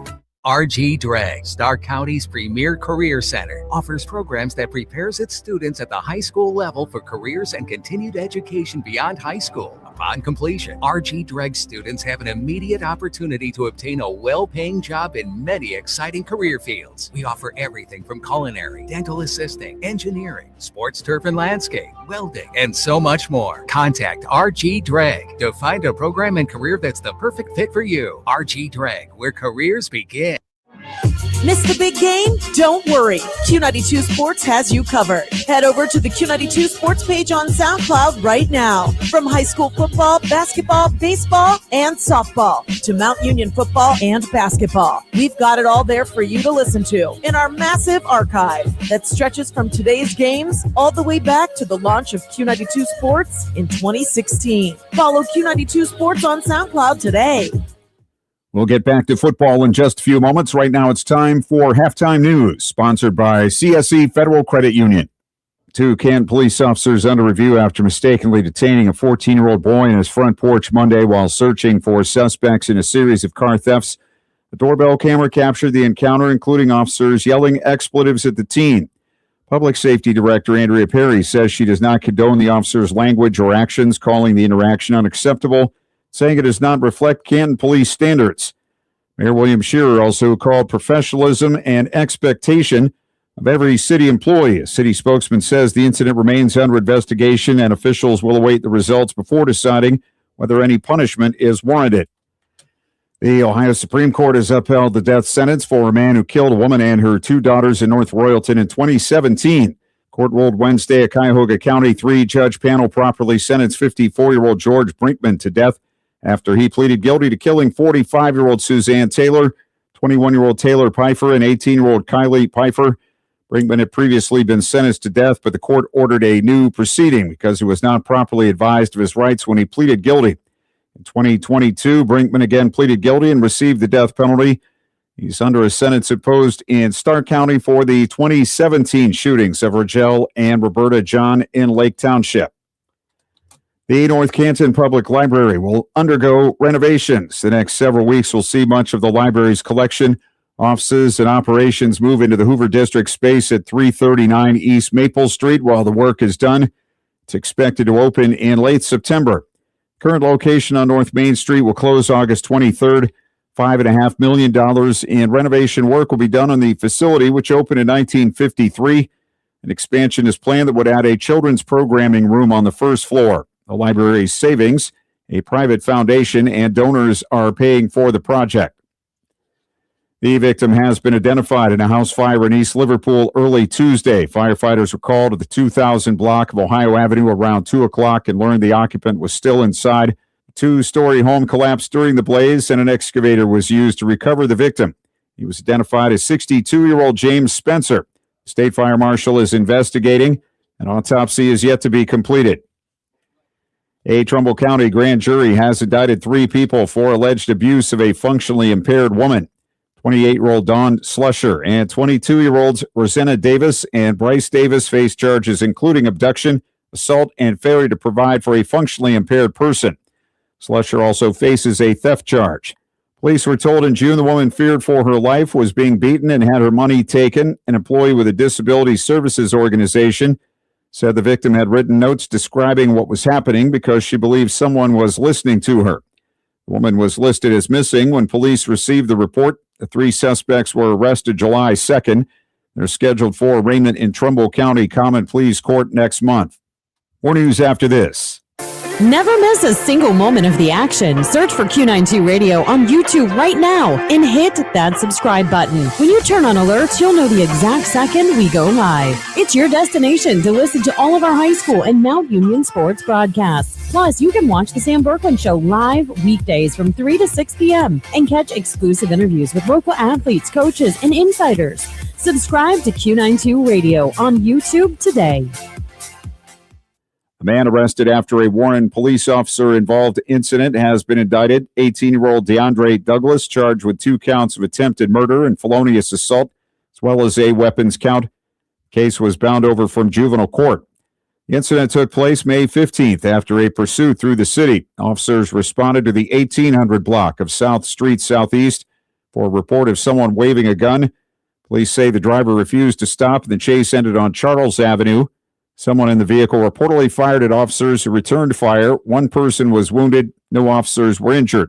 Ohio BCI conducted the investigation. A Weathersfield man is facing attempted murder charges in connection with a traffic crash in Niles that injured 3 people. 24-year-old Samuel Sipes was indicted Thursday on counts including attempted aggravated murder, and 3 counts of felonious assault. Police say Sipes fled on foot after the crash just before midnight, June 27th at North Main Street in East Madison. He was arrested July 9th in Geneva. An adult and 2 juveniles in the other vehicle were taken to a hospital. Sipes is being held without bond at the Trumbull County Jail. He's expected to be arraigned Tuesday in Common Pleas Court. The Trumbull County grand jury has declined to indict a Warren woman on a felonious assault charge. Dacia Woodall was accused of firing a shot near a woman during an argument on Commerce Avenue Northwest June 16th. Police say the women had been in a relationship and were breaking up when the argument turned physical. The victim told officers Woodall fired a shot toward her in a parking lot with a bullet striking the ground nearby. Officers found a spent shell casing at the scene. Domestic violence and aggravated menacing charges have been sent to Warren Municipal Court. Ohio's unemployment rate was 3.4% in July, down from 3.6% in June. Ohio's non-agricultural wage and salary employment increased 5,100 over the month to 5,690,000. The number of workers unemployed in Ohio in July was 200,000, down from 209,000 in June. The number of unemployed has decreased by 66,000 in the past 12 months. The July unemployment rate for Ohio decreased 1.1 percentage points from 4.5% in July 2025. U.S. unemployment rate for July was 4.1%, down from 4.2 in June, 4.3 last July. The labor force participation rate in Ohio in July was 61.4%, down from 61.6 in June. Vice President J.D. Vance returning to his hometown today to campaign at a steel plant where his grandfather worked. He'll speak at the Cleveland Cliffs Middletown Works facility. Vance aims to boost GOP candidates ahead of the midterm elections and promote the Trump administration's economic policies. He'll be joined by Energy Secretary Chris Wright. In a radio interview, Vance said the visit is personally meaningful due to his family connection. Vance plans to ramp up his travel schedule with more public events and fundraisers.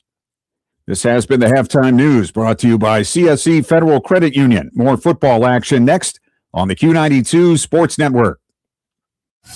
The sports stories you want to talk about, the guests you want to hear from. Get it all on the Sam Bourquin Show. Join the voice of Stark County sports weekdays from 3 to 6 p.m. on AM 1310 WDPN for your ultimate local sports fix. You can also watch the show live daily on Facebook, YouTube, and X. Don't miss the Sam Bourquin Show weekdays at 3 on AM 1310 WDPN.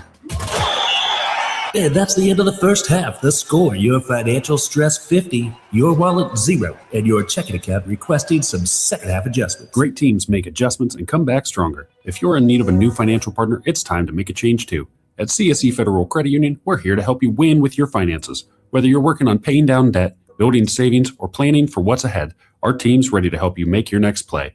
Kick off your financial future at CSE Federal Credit Union and work with a team that delivers banking that means more. Northeast Ohio knows football, and Sarshone Auto Group knows Northeast Ohio. As an official partner of the Cleveland Browns, Sarshone Auto Group serves our community with the best selection and the best service. From Ford, Chevy, Chrysler, Dodge, Jeep, Ram, and more. From the toughest trucks to the SUVs that fit your family. Sarshone Auto Group, an official partner of the Cleveland Browns, and the place where Northeast Ohio comes to drive. Visit sarshone.com. Alexandra says, SARTA us there affordably.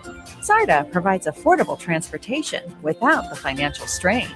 SARTA serves the community, and the community supports SARTA. Where to? SARTAus.com.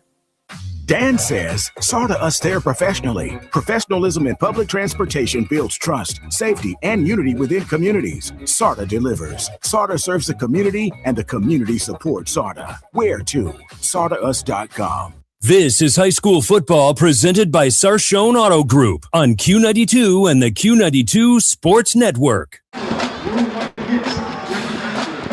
Q92, Q92radiosports.com. You're listening to the CSE Federal Credit Union halftime report. And the scoreboard tells us it's At Mckinley 14 and Warren Harding nothing. Sam Bourquin and Brian Beatty and Ryan Booger with you here on Q92 and Q92radiosports.com. I want to do a couple of shout-outs before we bring Ryan Bevere in for a little discussion. Brooklyn checking in, says, let's go Warren Harding. Brooklyn, thanks for checking in. Hall of Fame City listening in tonight. Thanks for joining us, my friend. David Chase is listening to us from Riyadh, Saudi Arabia. He says, go Pups. David, thanks for checking in. The Man says, go Raiders. Bulldogs looking good here tonight, especially on defense. Linda Gillespie says Bulldog persons need to remember that this isn't our stadium when we had sideline room for our puppies to walk around back in the day.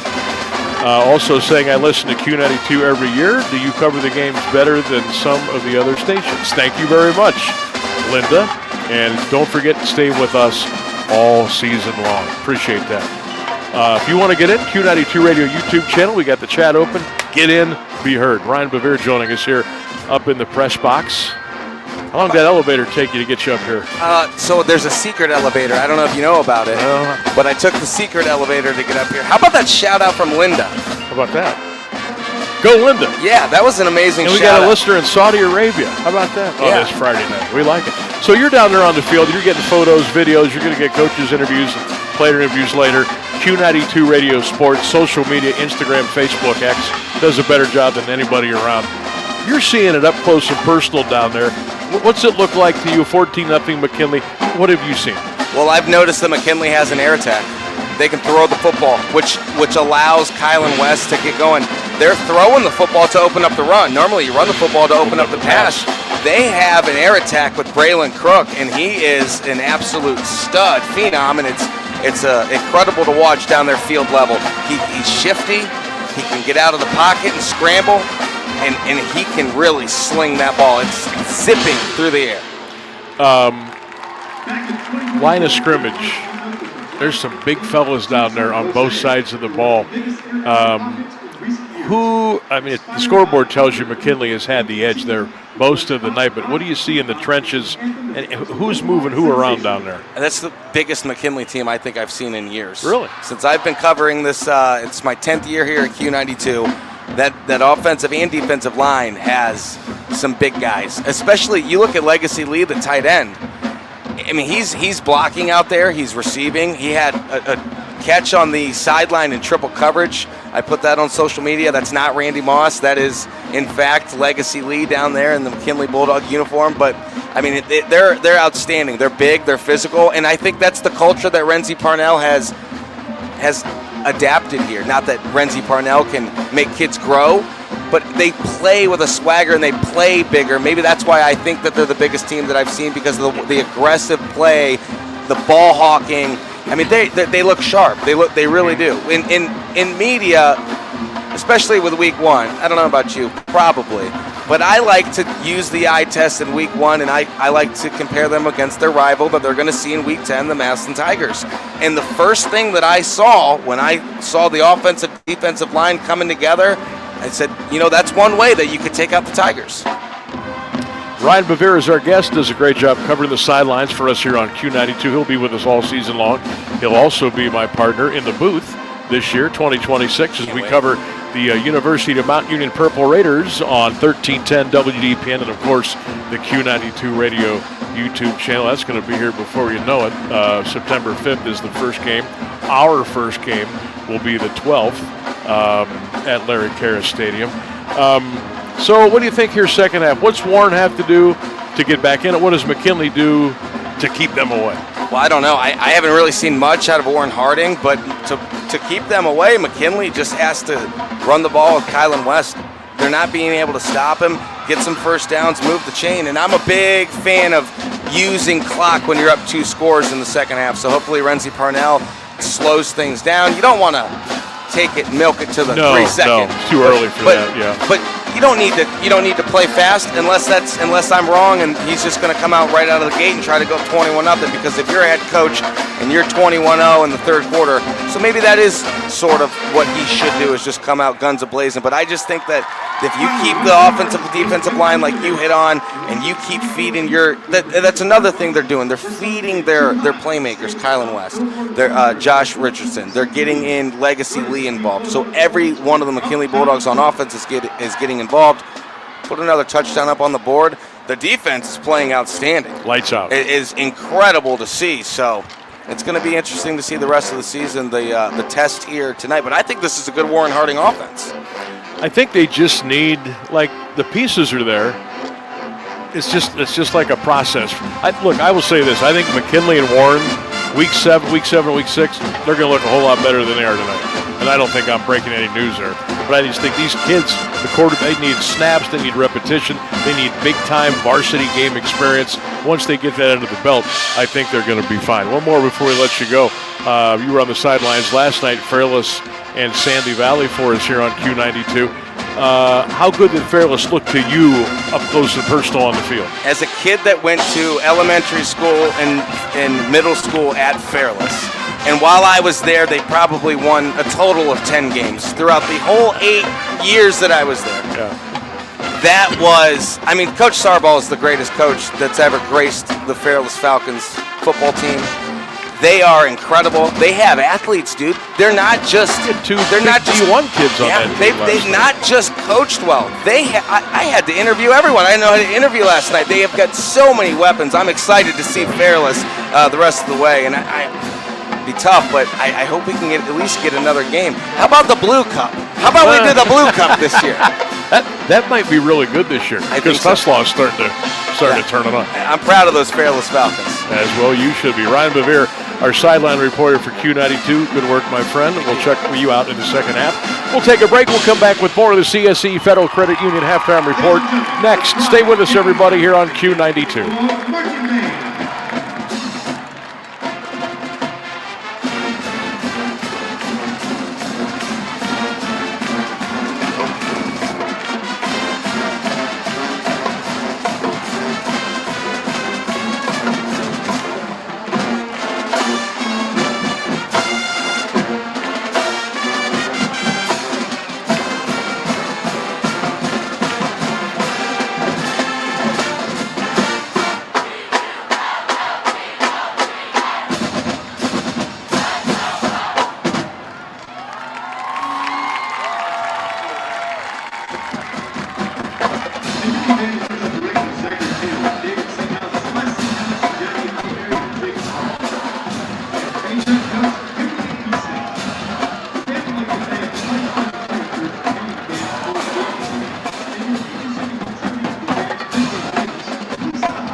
14-0 Canton McKinley here on Q92, Q92radiosports.com. Sam Bourquin, Brian Beatty, and Ryan Bevere. Got to shout out Beatty Sports in Louisville and Hartville for our incredible gear this year. We've got some new shirts, new ball caps, new stocking caps, all engraced in the royal blue and the Q92, courtesy of Beatty Sports. Check them out. Been doing a great job for decades and decades. Louisville and now in Hartville. 14-0 Bulldogs. Mr. Beatty, your thoughts on that first half as we get ready for quarter number 3? Great opening drive, great closing drive. Defensively, I thought McKinley played lights out.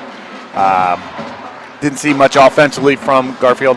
One thing that did stand out, no turnovers for the Pups. I think that's great, week one, and only one penalty, I believe, that if I got the stats right, that one holding call down near their end zone. So, those are things that are good to work on. Your first game, first half, those are positives. What I like to see is how they make adjustments at halftime. I think they saw something up front they weren't used to with some of the stunts they came with after that first drive. Make some adjustments.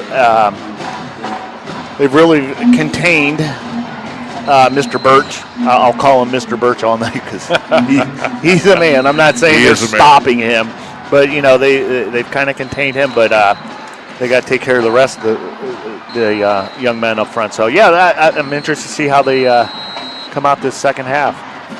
14-0 Canton McKinley. I got some other scores I want to pass along to you. West Branch 14, St. Clairsville nothing.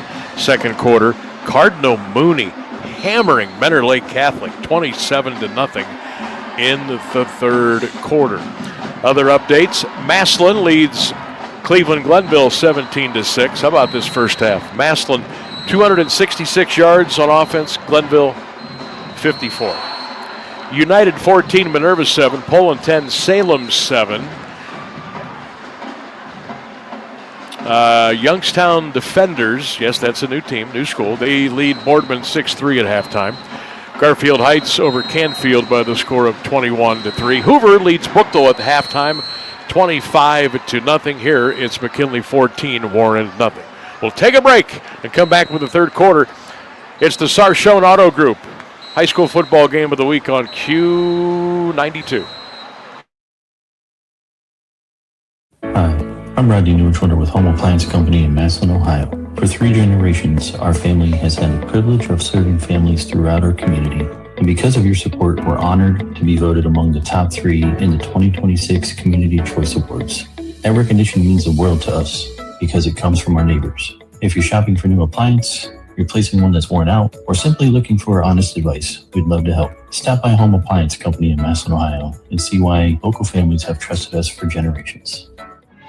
Miss the big game? Don't worry. Q92 Sports has you covered. Head over to the Q92 Sports page on SoundCloud right now. From high school football, basketball, baseball, and softball to Mount Union football and basketball. We've got it all there for you to listen to in our massive archive that stretches from today's games all the way back to the launch of Q92 Sports in 2016. Follow Q92 Sports on SoundCloud today. This is high school football presented by Sarshone Auto Group on Q92 and the Q92 Sports Network.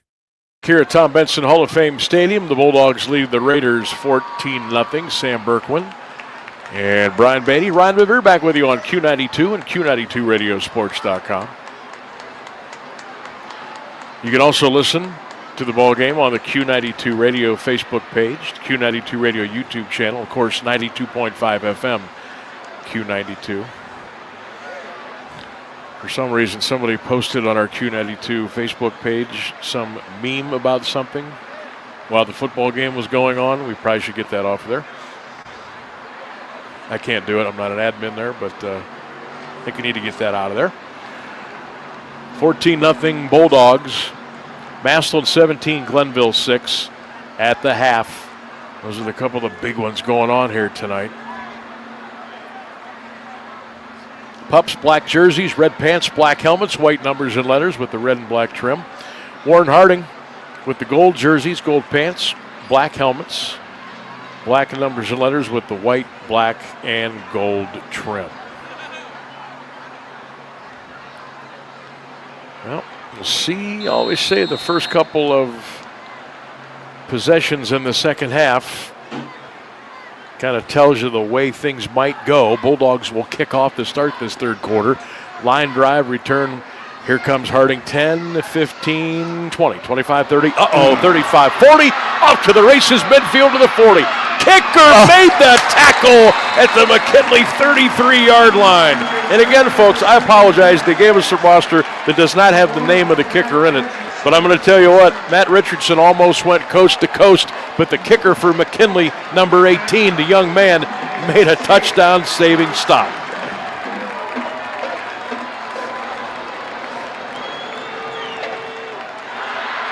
You saying they changed numbers on us? I'm going to go with it just because it's 17 and it has kicker.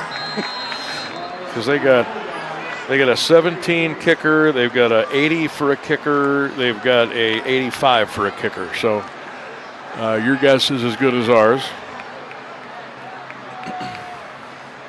Yeah, that's tough, but a great play by the kicker. Right. That's how they usually go by anyways, right? Kickers. Warren Harding, 1st and 10 at the Bulldog, 33, so they've come out ready to roll. Fumble in the backfield, and they'll fall on the football. Raiders, that's Brogdon falling on the football. That could have been a disaster for Harding. And offensively, it is. It's just playing behind the sticks all night. When I say playing behind the sticks, I mean it's 2nd and more than 10, and this is 2nd and 15. You know, it's you can't do that against the Canton McKinley. You got to have positive plays on 1st down, 2nd down. It just makes it tough offensively. You just don't have calls to make up these losses like this.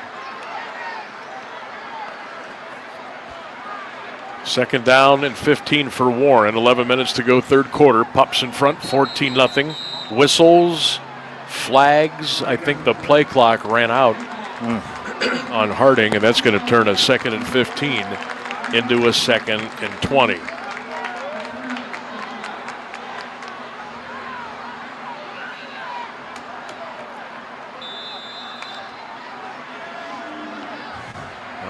Looks like Kylan West may be done for the night.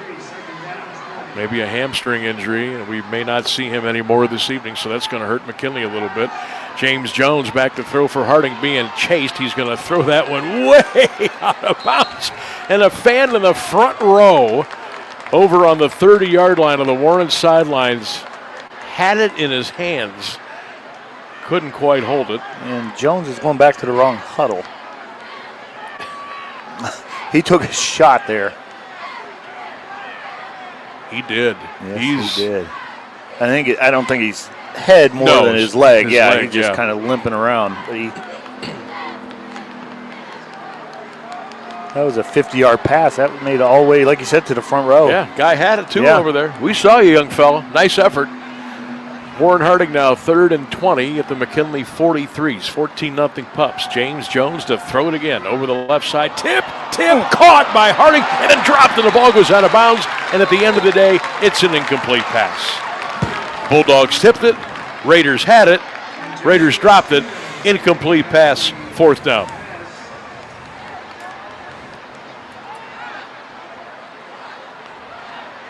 Well, you got to punt here. You can't go 4th and 20. No. But how about the McKinley defense? Warren starts it with that incredible kickoff return, tackle by the kicker, deep in McKinley territory, and then the Pups come up with 3 strong plays defensively, and now Warren's got to punt the football away. Yeah, Harding makes it easy on him, though, with a botched handoff and then a delay of game. Edmonds with the boot, high, end over end, wobbler, they'll let it bounce, and Warren's going to down it at the 2-yard line. Great downfield play by Phillips for Harding. The ball's at the McKinley 2. Pups will set up shop 1st and 10 at their own 2-yard line.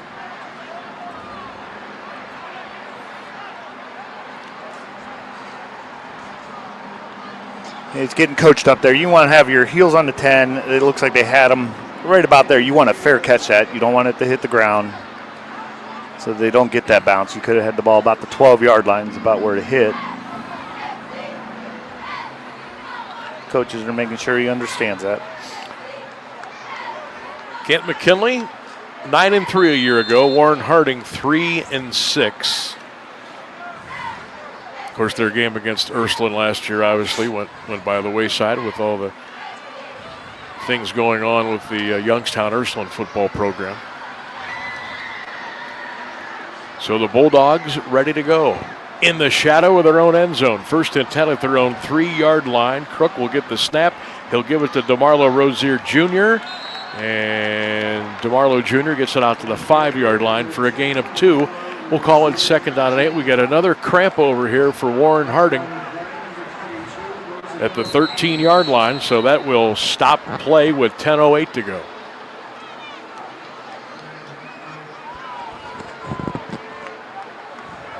It's not like crazy humid, but no, these guys are still cramping up.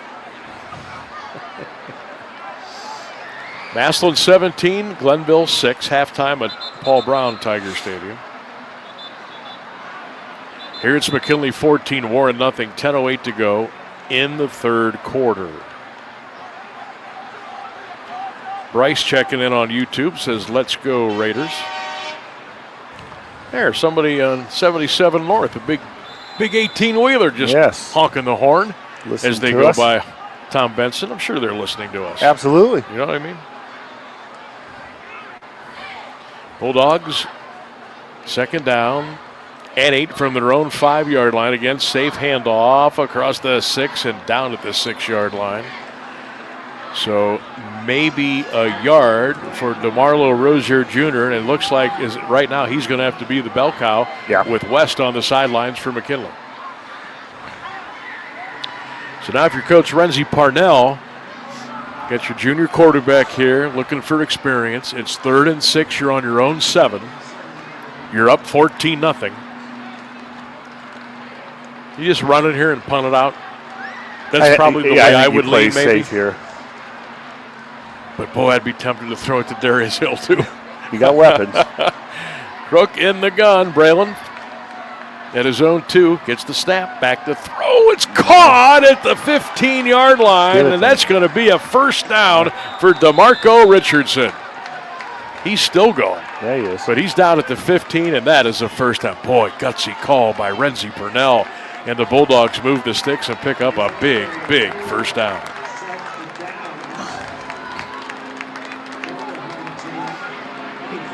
Another great throw. I mean, he set his feet, locked in, and delivered the ball right where it needed to be. Like I said, a gutsy call, good throw. You got confidence in the young man. I like seeing that. And I'm watching West down on the sideline. It looks like more of a cramp. I see him stretching, and he has a water bottle. It's probably that hamstring cramp in the back. And I tell you get those Charlie horses. Tough to get them out. Yeah. I gave the old Woody Hayes story last night. I have to go back to that. First down, Bulldogs at their own 15. Crook back to throw. Left side hangs it up there. That's going to be intercepted. Ball was picked off by Richardson. He's got room. 30, 20, 15. Richardson on his feet to the 12 and out of bounds at the 9-yard line. Maybe a little bit of an ill-advised pass by Braylon Crook. Richardson with the interception, and Warren Harding, their best position of the night. They're at the Bulldog 11-yard line with a 1st and 10. That's really, really good coverage. Yeah, great coverage. And the receiver, I'm not sure, was that Darius Hill out there or? I think it was Hill. I think it was Hill. He fell down right towards the end. I think it would have been more of a breakup play, but as soon as he fell, it gave the DB a complete open shot to intercept that ball. So the first turnover of the game at 8:24 mark. So the McKinley defense, again. Got to shout out Tony Bianchi listening into the ball game tonight. Tony, hope you and the family are well. Bulldog defense has got to ramp it up again. Throw it. There's the penalty flags. Phillips is going to be taken down at the 11-yard line. No gain. Plus, you're going to have a 5-yard illegal shift on Warren Harding. Yeah, they had 10 guys on the field. They're rushing a guy in, and he's in procedure. This ain't Canadian football. You could have got away with that. Coming running to the line of scrimmage. But, yeah, once again, you're behind. You're not really behind the sticks because you're inside the 10. But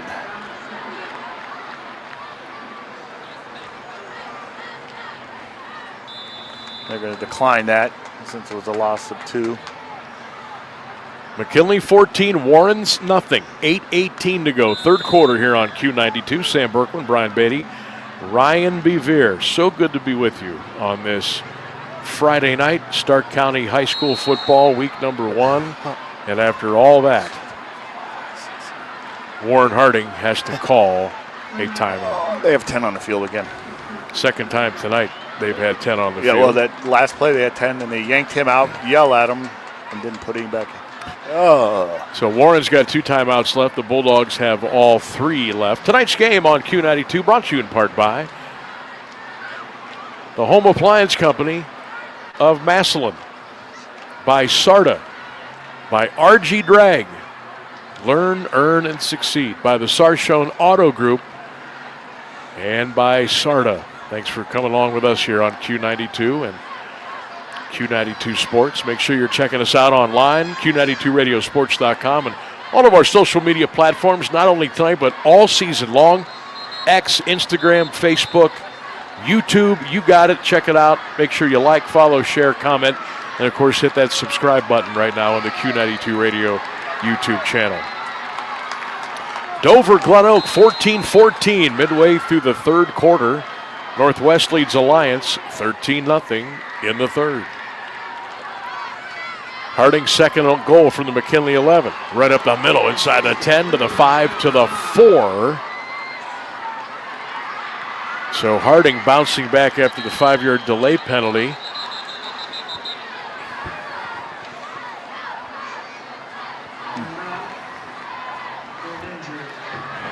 Another official's timeout. Another cramp. Down at the 3-yard line. 7:58 to go in the third. Bulldogs in front by the score of 14-0.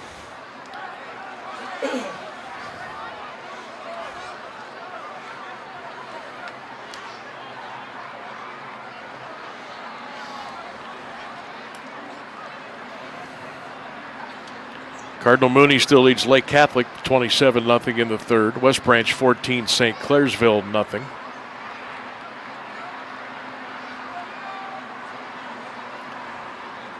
Boy, how long has halftime been going on in Tigertown?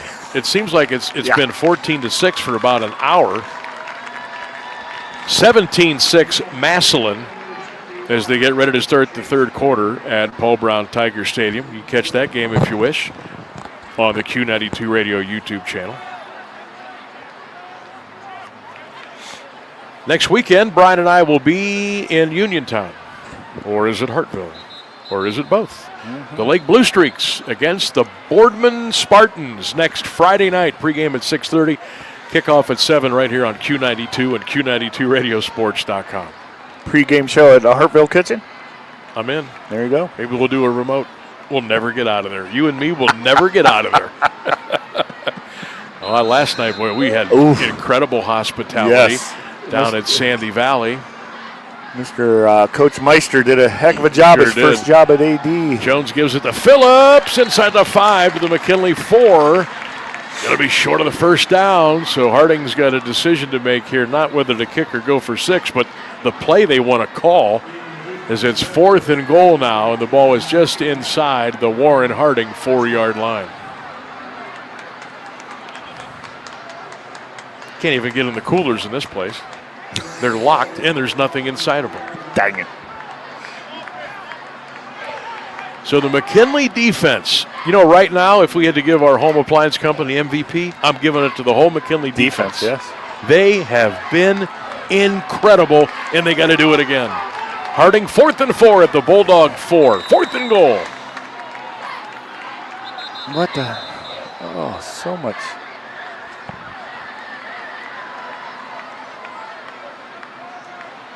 McKinley just called a timeout. So they've got 2 left. They did have 11 guys on the field. Everybody was set where they wanted to be. I don't know if they saw something there on the sideline, but 7:11 to go now in the third with another timeout. Yeah, I think the 14-0 Bulldogs. The formation kind of caught them off guard. They wanted to get that snap quicker. I think you got to go boot play action here. I'm going to roll my guy out, Jones, and see if he can get it to somebody. Or, honest to goodness, I was told before the game tonight, they said, now don't say anything. I won't. But they said, don't be surprised that they line Asa Birch up and give him the ball a couple times. What do you got to lose? I mean, I don't think you'll do that here because it's 4th and goal, but maybe run a little boot. Line him up wide. Send him out. I mean, he doubles as a tight end. Maybe send him out in the flat. I don't know. We'll see. We'll see what Coach Richardson's got drawn up for Warren. Let's try it again here now. 4th and goal, Harding at the Bulldog 4. 14-0 Pup. 7:11 to go, third quarter of play. Twins right, slot left. Play action pass. Middle. Caught. Interception by McKinley. It's picked up on the Bulldogs. 15, 20, 25 to the 30. Nothing but green in front of him. Is he going to make it? 30. 20, oh yeah, touchdown, Bulldogs! All the way back, Dwayne Robinson, 100 yards, pick 6, McKinley 20 and Warren Harding nothing.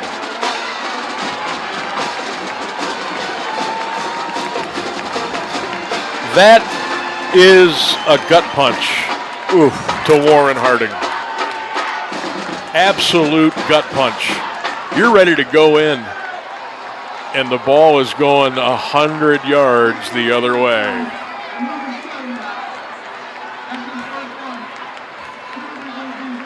Unsportsmanlike conduct penalty was called, I believe, on McKinley. They'll handle that on the kickoff. Come on, let him have fun. Yeah. Guy just took a ball 100 yards. And he was celebrating with the team. Let him have fun. But that's all right.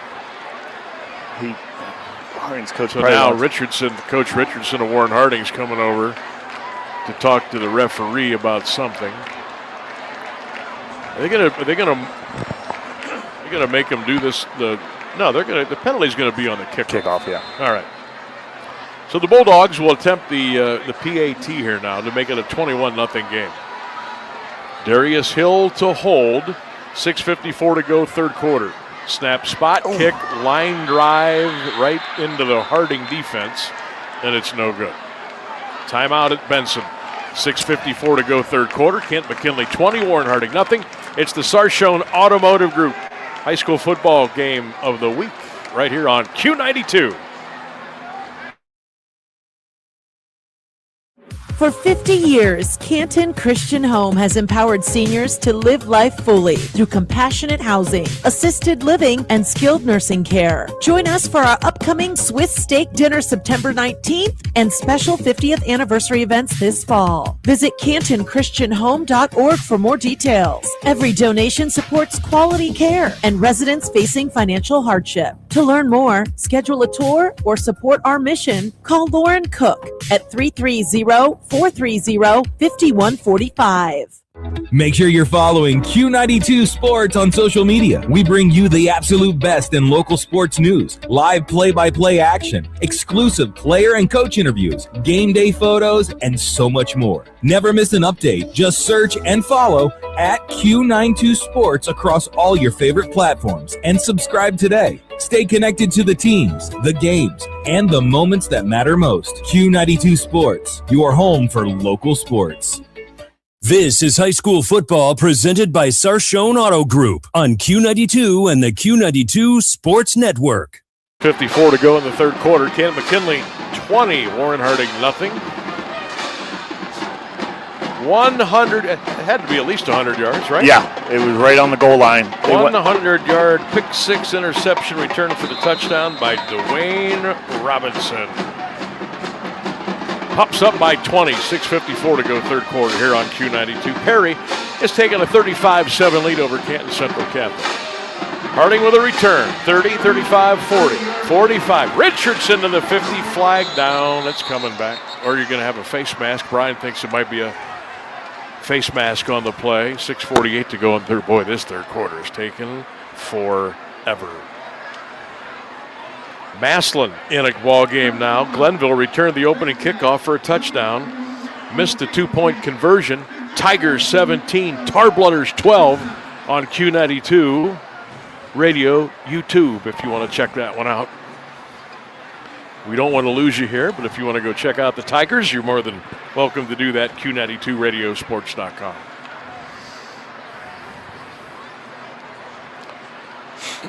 See what the Guardians are up to here early against the Rockies. No score. Bottom of the first out in Denver. Scoreboard watching tonight. Yankees lead the Blue Jays 3-1. Red Sox lead the Giants 5-4 in the fifth. Mets lead the White Sox 1-0 in the top of the fourth. Harding's got to make something happen here. Richardson's got it out in the flat. Yeah. Nowhere. Chad Davis brings him down at the 38-yard line. Nope. Is that Chad?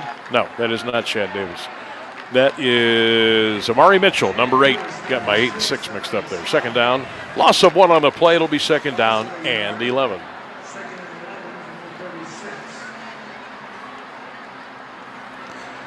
Yeah, they've tried that bubble out wide and trips, and it has not worked yet tonight for them.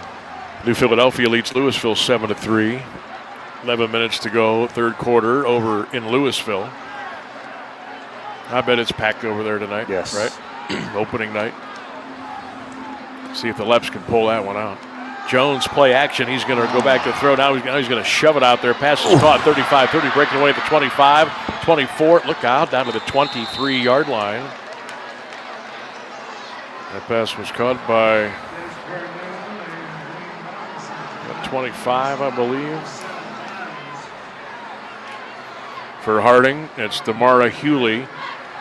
6 feet, 165-pounder. Little run after the catch, if you will.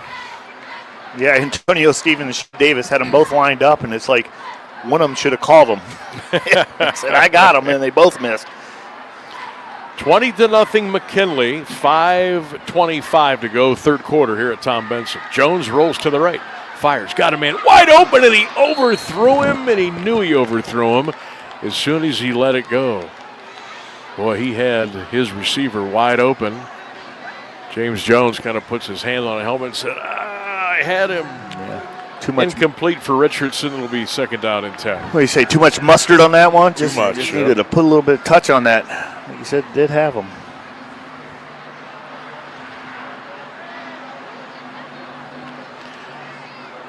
After this play, we are going to check in with Ryan Bevere down there on the sidelines for Q92. So give Ryan a little heads up. Warren Harding now trying to get a first down, second and 10. Jones gives it to Hewley, and Hewley is going to be taken down to the 21-yard line. That's a gain of 2.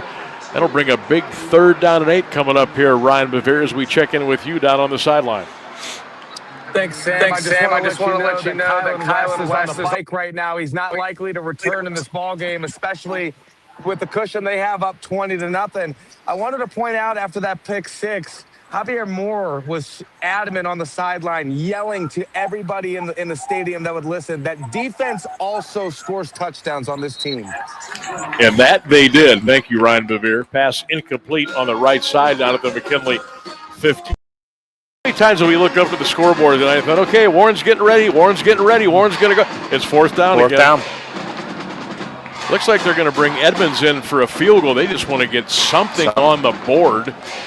A 4th and 8 now for Harding. This is going to be about a 38-yard field goal.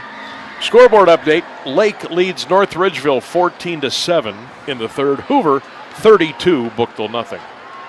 So Edmonds will try it from 38 yards. Snap, spot, line drive, kick up. It's hooking, and it's no good. Had the distance, but he hooked it to the left.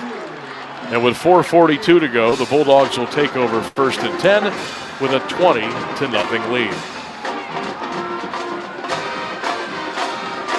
Starting the fourth quarter, as we mentioned in Louisville now, Louisville 10 and New Philadelphia 7.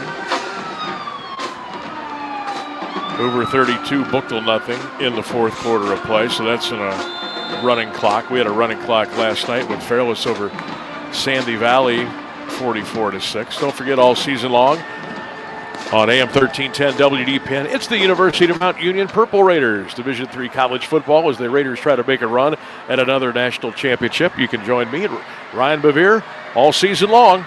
Purple Raider football on AM 1310 WDPN. Hand off the middle. That is DeMarlo.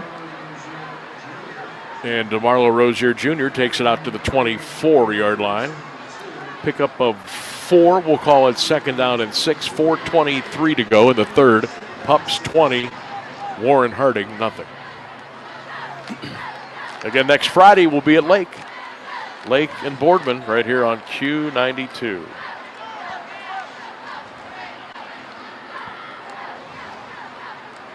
Crook in the shotgun now. Braylon and the Bulldogs, 2nd and 6 at their own 24. Give it to DeMarlo again. He looks like he's starting to figure things out as DeMarlo Rozier pounds his way out to the 30-yard line.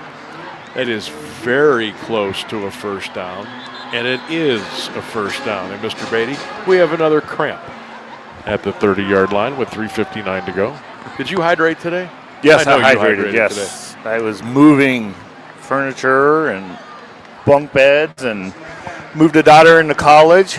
I think they were making fun of me on the morning show. They said I was sweating from my eyes for some reason. It was a rough morning, but we got through it. Lauren and Christian were making fun of me with my white creeper van on campus.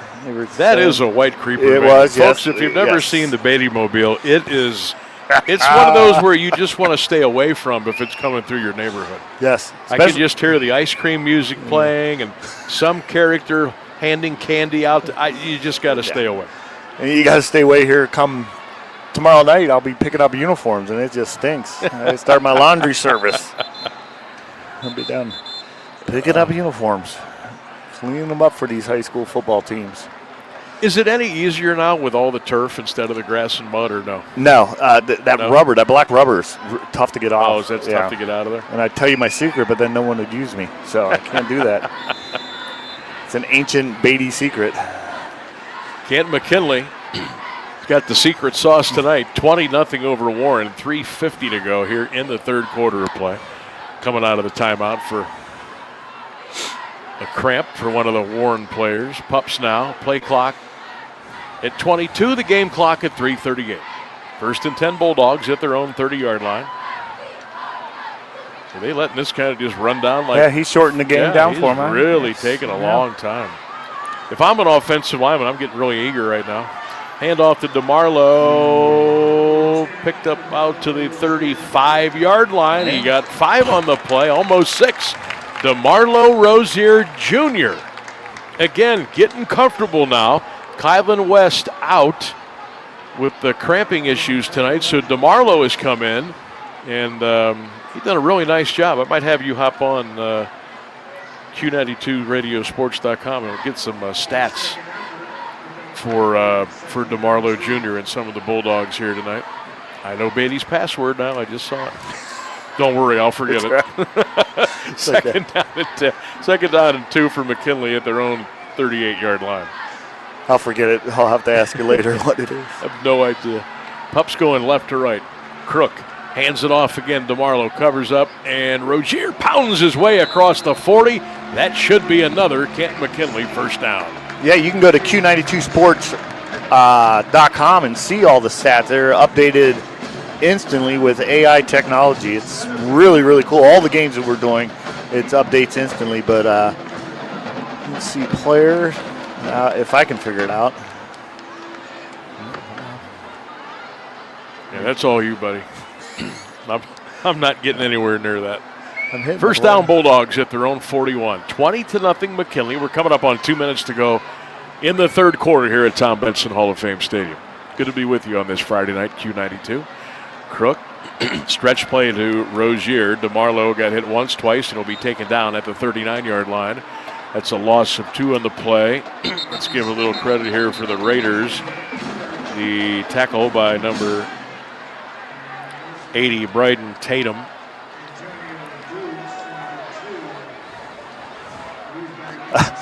Coach is done with the cramping. Yeah, he just said get up and get off the field. Get off the field. Coach Richardson said enough. Yeah. So 1:50 to go in the third. McKinley 20, Harding nothing. You're talking about DeMarlo Rozier Jr. and DeMarlo Sr. Or that interesting DeMarlo Jr. wears number 10. DeMarlo Sr. wore number 44 while he was playing with McKinley. Part of those state championship teams, the national championship team. Tom McDaniel's got the first of the two. Kerry Hodakovic got the second title for McKinley. They went the hard way. First year it was Moeller. The second year it was St. X. Both at Paul Brown Tiger Stadium. Of course, McKinley state champs in 1981 as they beat Cincinnati Moeller 13-0 behind Rick Worstell and Sid Lewis and Nick Faulkner and Ross Rankin and Gary Pounds and a lot of the great Bulldogs from back in the heyday. That handoff by Gamble loses even more yards back to the 35-yard line. Under a minute to go in the third. 20-0 McKinley in front. When you talk about Warren Harding and some of the great players they've had, Paul Warfield, all the Birch kids, all the Browner kids. Of course, we lost one of the all-time greats, the late Corey Stringer, years ago. Maurice Claret. Can go on and on. There's Gamble. Got a little bit of a hole. Here he goes. 40, 50. Gamble races. 45, 40, 30. DeMarlo inside the 30 down to the 29-yard line. First down, McKinley. DeMarlo Rozier. That'll make Papa happy. First down, Bulldogs. Inside the Warren Harding 32-yard line. McKinley says, you know what, we're going to run it. You know we're going to run it. Yeah. We're going to milk this play clock, then we're going to snap it, and then we're going to go. And that's exactly what they're doing. And with that, the third quarter has come to an end. 12 minutes left to go here at Tom Benson Hall of Fame Stadium. And your score, At McKinley 20, Warren Harding nothing. You're listening to the Sarshone Auto Group High School Football Game of the Week right here on Q92.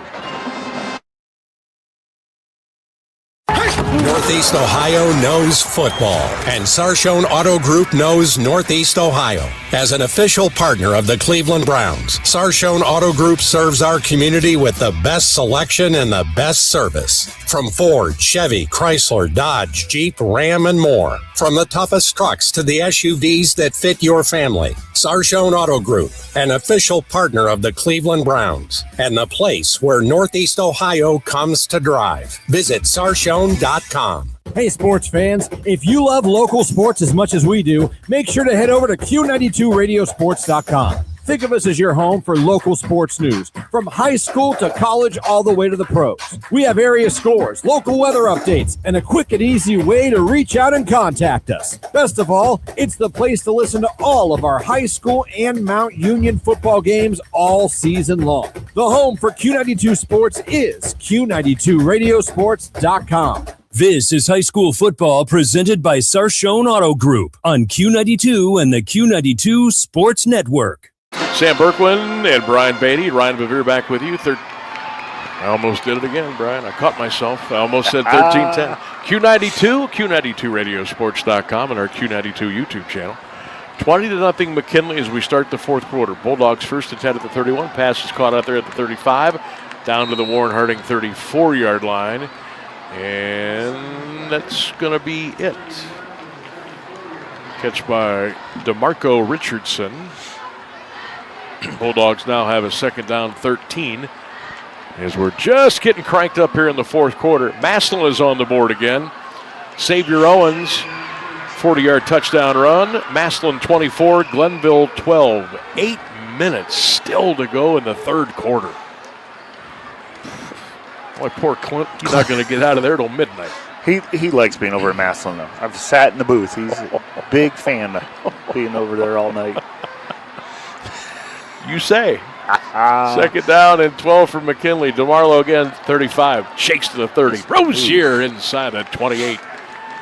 Down to the 27-yard line. Picks up 7 more on the play. Perry, 42. Central Catholic, 7. Hoover, 32. Bookdale, 8. Northwest shutting out Alliance, 16-0 in the third. How about this, Brian? Start of the fourth quarter, Dover 22 and Glen Oak 14. There you go. All right, Bulldogs now, again, just milking the play clock. They've started doing this about 4 or 5 plays ago. They need 6 at the Harding 27. Rozier again, 30, got away the 25 to the 20. DeMarlo Jr., 15. DeMarlo to the 10. Down to the 10-yard line. He picked up 17 yards. And another McKinley first down. This young fella is getting better and better and better. Highland West is saying, come on, Cramps. I got to get back out there. DeMarlo's taking my snaps. So first down Bulldogs at the Warren 11 with 10:21 left to go. And McKinley looking for the knockout punch. Honestly, I don't think Warren's scoring tonight. No. So I think the knockout punch has probably already been delivered, but this would put it on ice.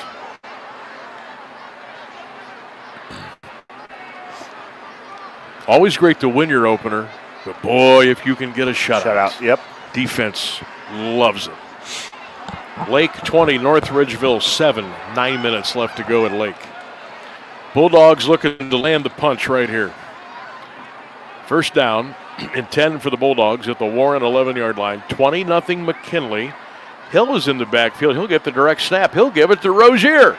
DeMarlo inside the 10 to the 7, down to the 6-yard line. How about that? We have another cramp. Yeah. I hope. It looks like it may be in the hamstring area.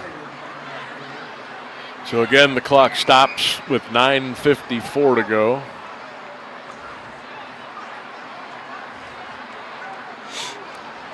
Is that 54, 56, 58? Turn around, young man. I'm going to go 58. Davion Smith. Tell you what, the coaches came out. He got up. Yeah, he's not messing You're around. not yelling at me. I'm going back to the sideline. McKinley 20 Warren nothing. 9:54 to go in the game. Bulldogs again looking to get the season off to a good start. I forget who they got next week. They have Sandusky next week, I think. McKinley? Yeah. Why did I think it was Young? I'm just guessing. It's either Sandusky next week or the following week. And now the Bulldogs are going to call a timeout. So 9:50 to go in the fourth. 20-0 McKinley.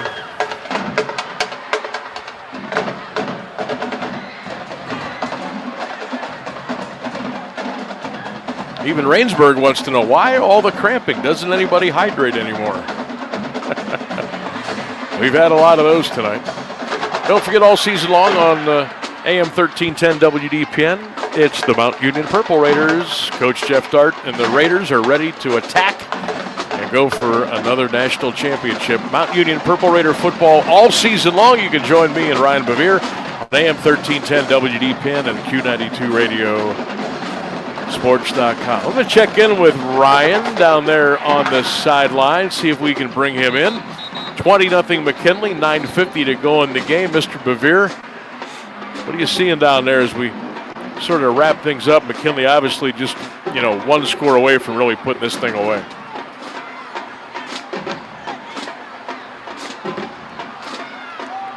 Well, Sam, really it's No, you can't mistake his voice. It's energetic. 20-0 Bulldogs. Got a little wildcat going here. Darius Hill's back in. He got the last direct snap, and then they gave it off to DeMarlo Jr. See if they do that again. Pups 2nd and 5 at the Warren at 6. They can get a first down inside the 1. Direct snap again to Darius. He'll give it to Gamble again. And it's inside of the 5 to the 2 and into the end zone. DeMarlo Rozier Jr. Touchdown Bulldogs. So DeMarlo finds pay dirt, just like his dad did many, many years ago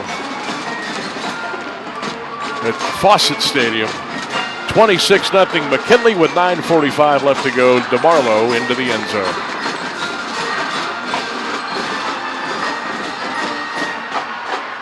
I've tried to call him James Gamble twice. I remember James wore number 10 for McKinley, and I'm used to Rozier with 44.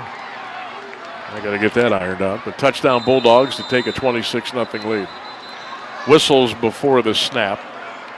Not sure what happened there. Yeah, McKinley started that drive with 4:42 left in the third quarter, so they just milked the clock, and they knew what was coming, and they just couldn't stop, number 10. Kept those legs pumping. That was a nice drive. Pups have St. Ed's next week. A little different. At Berea. At Berea. It'll be at Yes, Finney sir. Stadium. Yes. And Harding has Youngstown. Yes. Youngstown, what are the Defenders? The Defenders, correct? Yes. yep. That's Youngstown compilation East of Cheney and East. Yes.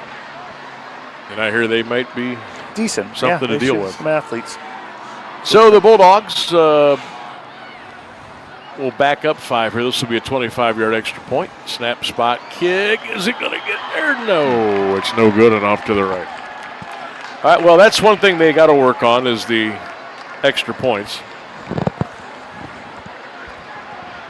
So with 9:45 left, the Bulldogs now in front, 26-0. Understand Braylon Crook has been out because he took a hit on that touchdown throw before the half, so precautionary measures. That's why they've got Darius in there running a little bit of wildcat, so we'll keep our eyes on that situation. Major League Baseball, the Guardians trailing the Rockies 1-0 in the top of the third out in Colorado. In Chicago, the Mets lead the White Sox 3-0 in the top of the 5th inning. Browns-Bills tomorrow, 1 o'clock at the stadium. That'll be a preseason game number 2 for Buffalo and Cleveland.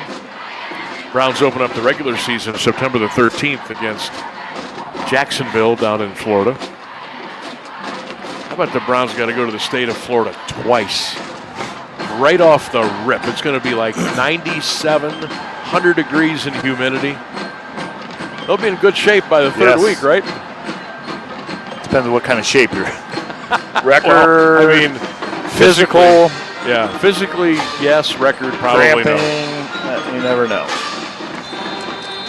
So McKinley 26-0 here. 9:45 left to go in the game. Warren Harding Band still getting after it. There's the kickoff. Scooped up, picked up Richardson at the 10 to the 15 to the 20. Trying to get outside of the 25. Good tackle over there at the 26-yard line.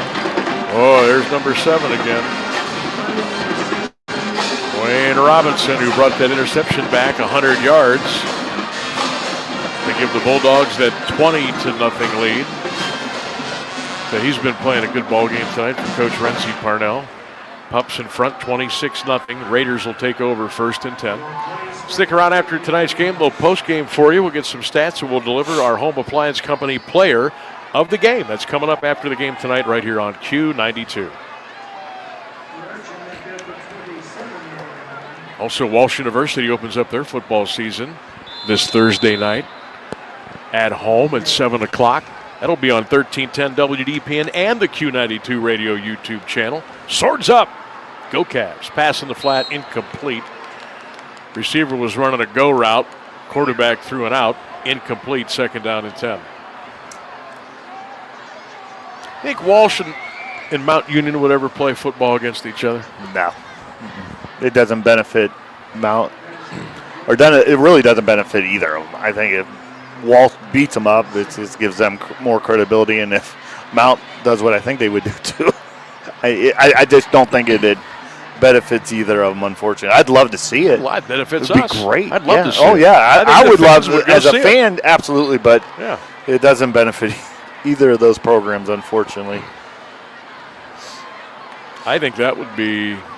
Oh, I think great. That would be outstanding. Yes. Outstanding cinema right there.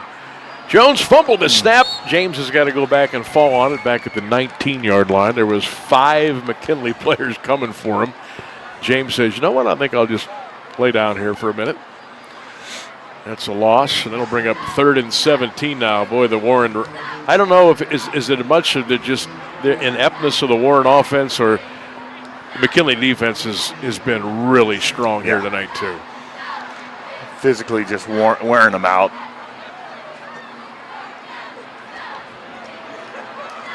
$26-0 Pups. 8:59 left to go in this one on Q92. Jones rolling to the right, steps up, drilled back at the 16-yard line. It's another sack and another loss in the play. That's going to bring up 4th and 21. And a lot of cramping. They've had a lot of kids cramping, so you got probably kids going both ways now, and just physically they've gotten beat up tonight. Yep. And even the second half up front, McKinley's made the adjustments. They've had, that last drive was very impressive. Up front, they moved the ball however they wanted to. Appreciate everybody interacting and checking in with us on the Q92 Radio YouTube channel. We got the chat open right now if you want to get in. Edmonds with a punt. Return, Shad Davis fumbled the ball, loses it. Gets it back, I think, at the 45-yard line. Is that McKinley ball? It is. They'll take over 1st and 10 with 8:07 to go.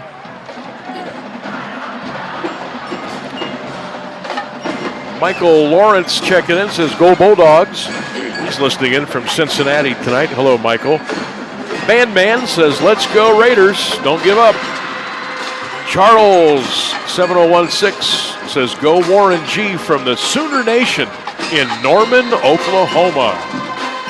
Mrs. 1359 says, woof, woof, woof. Let's go Pups. Thanks for checking in, everybody. We'll be with you all season long here on Q92 and Q92radiosports.com.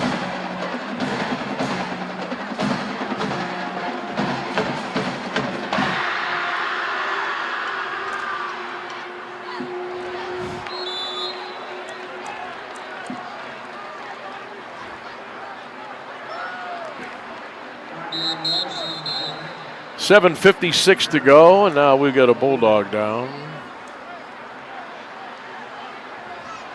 Gonna go out on a limb here and say that that's a cramp down at the 45-yard line. 7:56 to go in the fourth quarter. 26-0 McKinley. Don't forget to join me Monday through Friday, 3 until 6 for the Sam Bourquin Show at AM 1310 WDPN. Monday through Friday, 3 p.m. until 6 p.m. We'll talk local, college, high school, pro, special guest.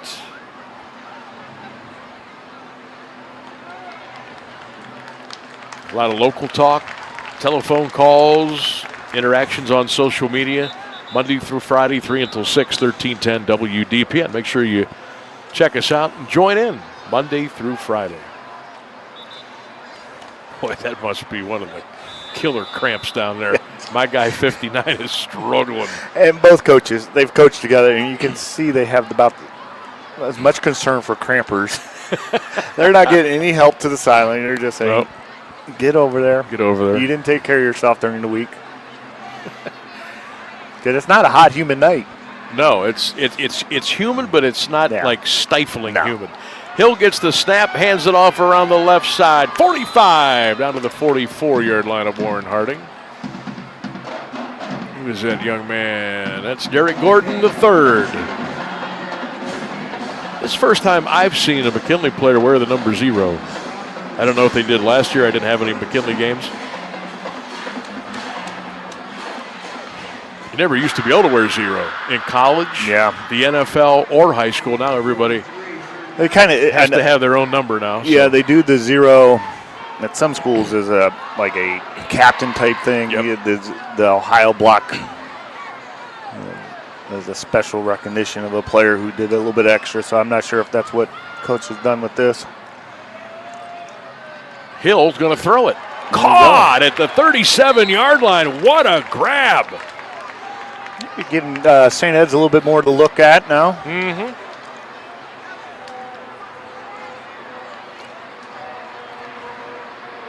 That was a heck of a grab by Lonnie Brumfield. 5'7", 150 pounds, wears number 29, and Darius Hill put that right on money. Hill went up and got vertical. it to his guy, and Brumfield did the rest, and now McKinley with a 4th and 3 at the Warren Harding 38. 6:50 to go in the third quarter. Pups are probably going to let this run down and call a timeout. Now, you were asking me about 0, and I did do McKinley games last year, but I'm not sure what I had for lunch today. So you're asking a lot, Sam. I don't know what I had for lunch either. I mean, think about this.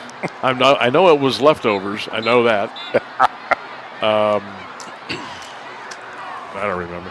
I went down to the 6th level here before the game and almost dropped $20 on a sandwich and an order of nachos. Come on. You get reimbursed for that. Do I now? Oh, yeah.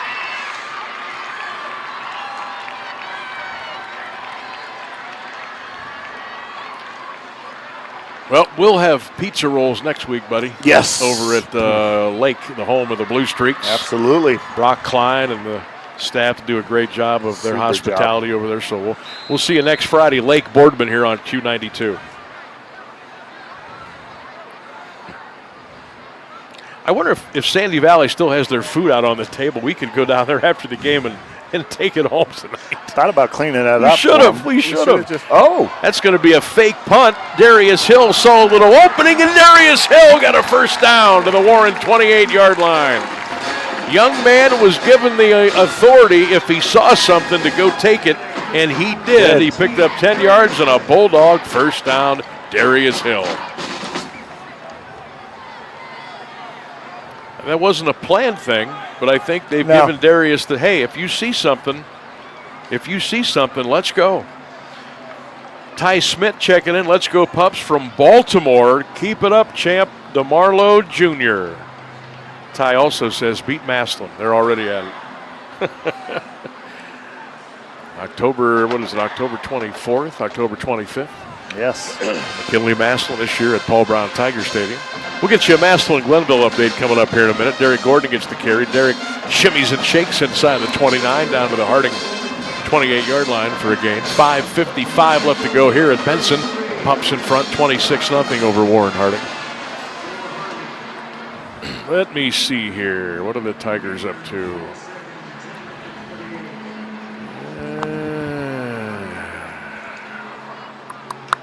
Still Massillon 24, Glenville 12. Late third quarter. Lake 20, North Ridgeville 14. 6 minutes to go. Starting the fourth now in Tigertown, Massillon over Glenville 24-12. 5:18 to go here. There's a handoff around the left side. Derek Gordon, 30, 25-20, out of bounds at the Harding 20-yard line. Warren's just tired. Yeah. They're worn out. Absolutely. McKinley's just line up. They're coming at them. They're making them hold their stance for they're milking the play clock. And as soon as the play is whistled done, the 40-second play clock immediately goes into action. So you get your guys in the huddle if you're McKinley by about the 30-second mark. You got a half a minute before you need, if you need to go up there and snap the ball. And they are really working this clock over now. 5:11 left to go. Now why it stopped, I have no idea. It's stuck on 5:11. And nobody sees it but me. Look at it. It's not even moving. No, I know. Handoff over the right side, inside the 20 to the 18 to the 15. Now we got some extracurriculars down here, and now Bourne and McKinley players are both getting after each other after the whistle. Officials stepped in there as quickly as they could to stop that before it got out of hand. And nobody in the stadium knew that the clock had frozen at 5:11. He ran out of bounds that last play before. Outside run, yeah. We're used to the running clock. Late last. No, we get a touchdown here, we'll have a running clock. Yeah, we'll have a running clock. 26. I was thinking the same thing, yes. Dover 29, Glen Oak 21. 4 minutes to go in the fourth quarter.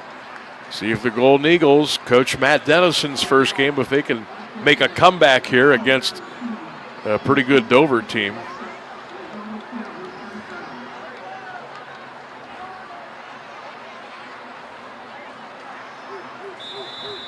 Stick around after tonight's game.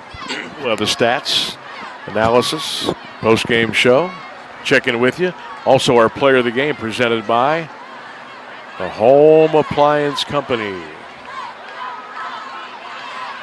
Bulldogs 1st and 10 at the Raiders 16-yard line again. Milking that play clock down to 5. Darius Hill gets the snap, gives it to Gordon. 15, 10, into the end zone. Derek Gordon, touchdown, McKinley. And the Bulldogs have taken a 32-0 lead over Harding. 4:35 left to go in this one.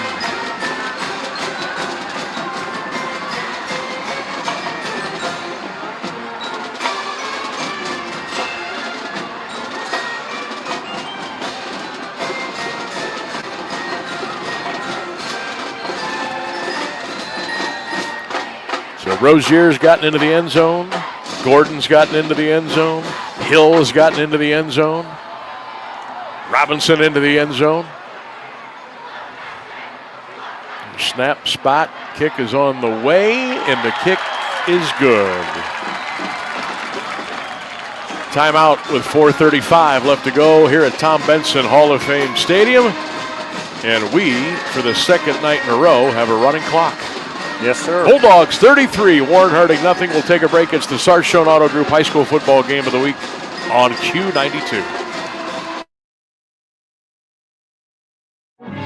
Missed the big game? Don't worry. Q92 Sports has you covered. Head over to the Q92 Sports page on SoundCloud right now. From high school football, basketball, baseball, and softball to Mount Union football and basketball. We've got it all there for you to listen to in our massive archive that stretches from today's games all the way back to the launch of Q92 Sports in 2016. Follow Q92 Sports on SoundCloud today. The sports stories you want to talk about, the guests you want to hear from. Get it all on the Sam Bourquin Show. Join the voice of Stark County sports weekdays from 3 to 6 p.m. on AM 1310 WDPN for your ultimate local sports fix. You can also watch the show live daily on Facebook, YouTube, and X. Don't miss the Sam Bourquin Show. Weekdays at 3 on AM 1310 WDPN. This is high school football presented by Sarshone Auto Group on Q92 and the Q92 Sports Network. Sam Bourquin, Brian Beatty, Ryan Bevere back with you. Tom Benson Hall of Fame Stadium on Q92. McKinley 33. Warren Harding nothing with 4:35 left to go in the game.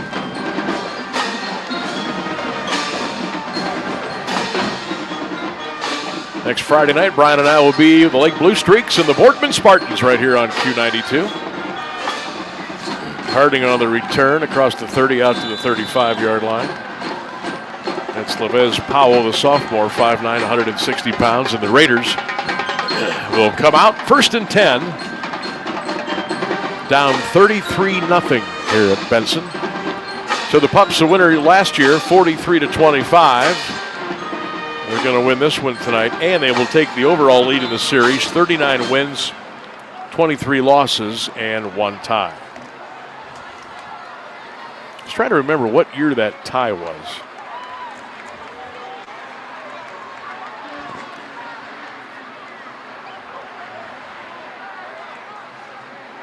And the impressive thing about the Bulldogs did this without Kylan West in the second half. Yes. Nursing some cramp issues and things, so they didn't really miss a beat with DeMarlo Rozier and Derek Gordon. Yeah, the backs look good tonight. Coming in. Second half offensive line, they made the adjustments they needed to at halftime. Yep, for sure. For sure. Bulldog defense played really well, obviously, with the shutout. 3:30 to go. We are in a running clock at Benson. Northwest has beaten Alliance 16-0. Aviators nowhere near getting shut out in any game last year. No. Tonight, couldn't get on the board against Northwest. Well, John DeMarco. Handoff coming around the right side. Ball's fumbled, loose. I think McKinley got it at the 35, 45-yard line. Depends. They threw that orange beanbag on the field where there was a fumble where the ball was loose. Are they going to give it to Warren? It looks like they are. Yeah, Boy, I thought McKinley had it there right before it went out of bounds, but the officials say, nope, it's Warren ball. Yeah, Hewley came up with it. He had the ball in his hands at the end. He's the one that tossed it to the official. I don't know how he ended up with it. 2:35 left to go. 33-0 McKinley here on Q92. Stick around after tonight's game, the post-game show, and make sure you get online and check us out on social media. Q92, Facebook, X, and Instagram. Highlights, videos, interviews, photos, and more. Make sure you check it out, Q92. The Warren running back, Brogdon, I don't know what happened there. He got the ball. He was ready to make a cut, and then he slipped, and then he just kind of said, oh, well, we'll go down at the 42-yard line. It's like those videos you watch from a sniper. Like he just kind of lost his balance and fell backwards. It was an odd backwards. Yeah. I'm just glad he nobody wasn't hurt or touched anything. Him. Yeah. 1:45 left to go as the Warren band still playing away. McKinley band, nice job tonight with their pregame and halftime performance at the ball game. 1:30 left to go in this one. James Jones running for his life again. Going outside, throws it away. Incomplete. That'll bring up second down for Harding. That was close to being backwards. Real close. He threw it on a line and almost kind of hugged the 40-yard line from hash to the sideline. I think you just hand it off. You want to keep him healthy the rest of the year. Yep. He's still motivating the kids or his players out there, but you just hand it off and get on to Youngstown defenders next week. 48 seconds left. McKinley will be at Lakewood St. Edwards next Friday night at Finney Stadium in Berea. That'll be part of our Q92 Sports Network coverage. That's next Friday at 7 o'clock. Pass complete out of the flat, caught at the 43-yard line. We gave you on the reception. Again, we're in the running clock because of the 33-point spread. Dover scored again. Tornadoes 36, Glen Oak 21, 3 minutes to go.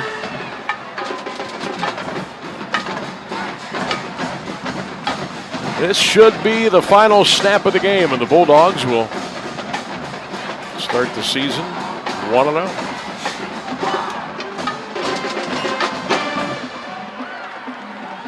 Time has run out. Pass over the middle, caught, and down at the 48-yard line. And that'll do it. At Mckinley defense, really impressive tonight. The offense did enough to win. And again, they did it a little bit short-handed because of some cramping issues tonight. And the Bulldogs really played a nice job, did a nice job defensively. And that's the end of the ball game. 0-0 on the clock here at Tom Benson Hall of Fame Stadium.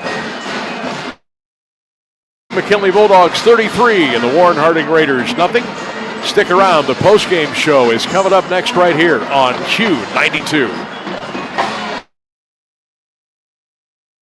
Tired of rising gas prices and the cost of vehicle maintenance? Let SARTA do the driving for you. Whether you're heading to work, school, shopping, or a doctor's appointment, SARTA offers safe, reliable, and affordable transportation throughout Stark County. Sit back, relax, and enjoy the ride while we handle the road. Plus, with convenient routes and easy trip planning, getting where you need to go has never been easier. Ride smart, ride SARTA. Visit SARTAonline.com and get moving today.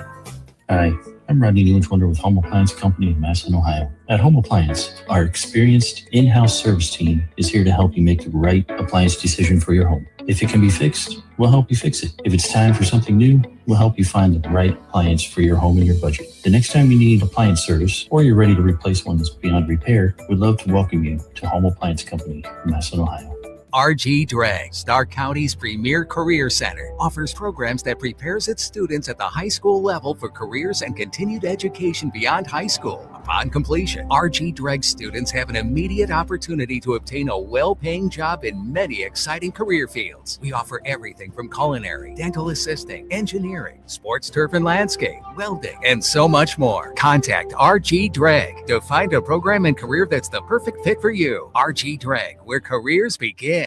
Northeast Ohio knows football, and Sarshone Auto Group knows Northeast Ohio. As an official partner of the Cleveland Browns, Sarshone Auto Group serves our community with the best selection and the best service. From Ford, Chevy, Chrysler, Dodge, Jeep, Ram, and more. From the toughest trucks to the SUVs that fit your family. Sarshone Auto Group, an official partner of the Cleveland Browns, and the place where Northeast Ohio comes to drive. Visit Sarshone.com. This is high school football presented by Sarshone Auto Group on Q92 and the Q92 Sports Network.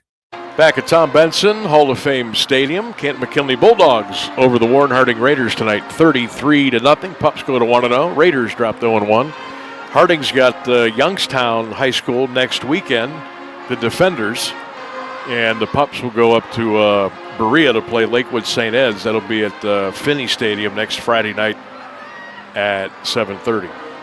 Now, Brian, your thoughts on this one? 33-0. McKinley obviously defense strong. They throw the shutout.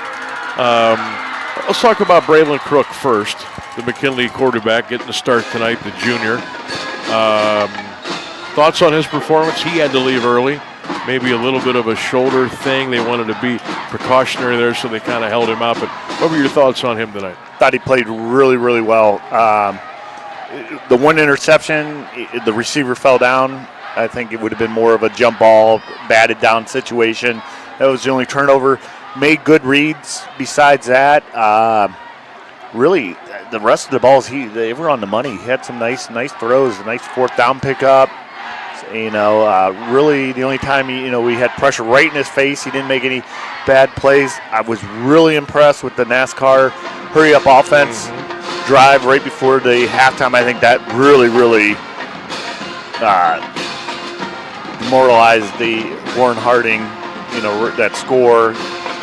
And, I was very impressed with the young man tonight. He made good decisions on his reads offensively, on the runs, and then the passing. Yeah, I was very impressed. Overall impressed with the offensive line come the second half. I thought they made the adjustments that way.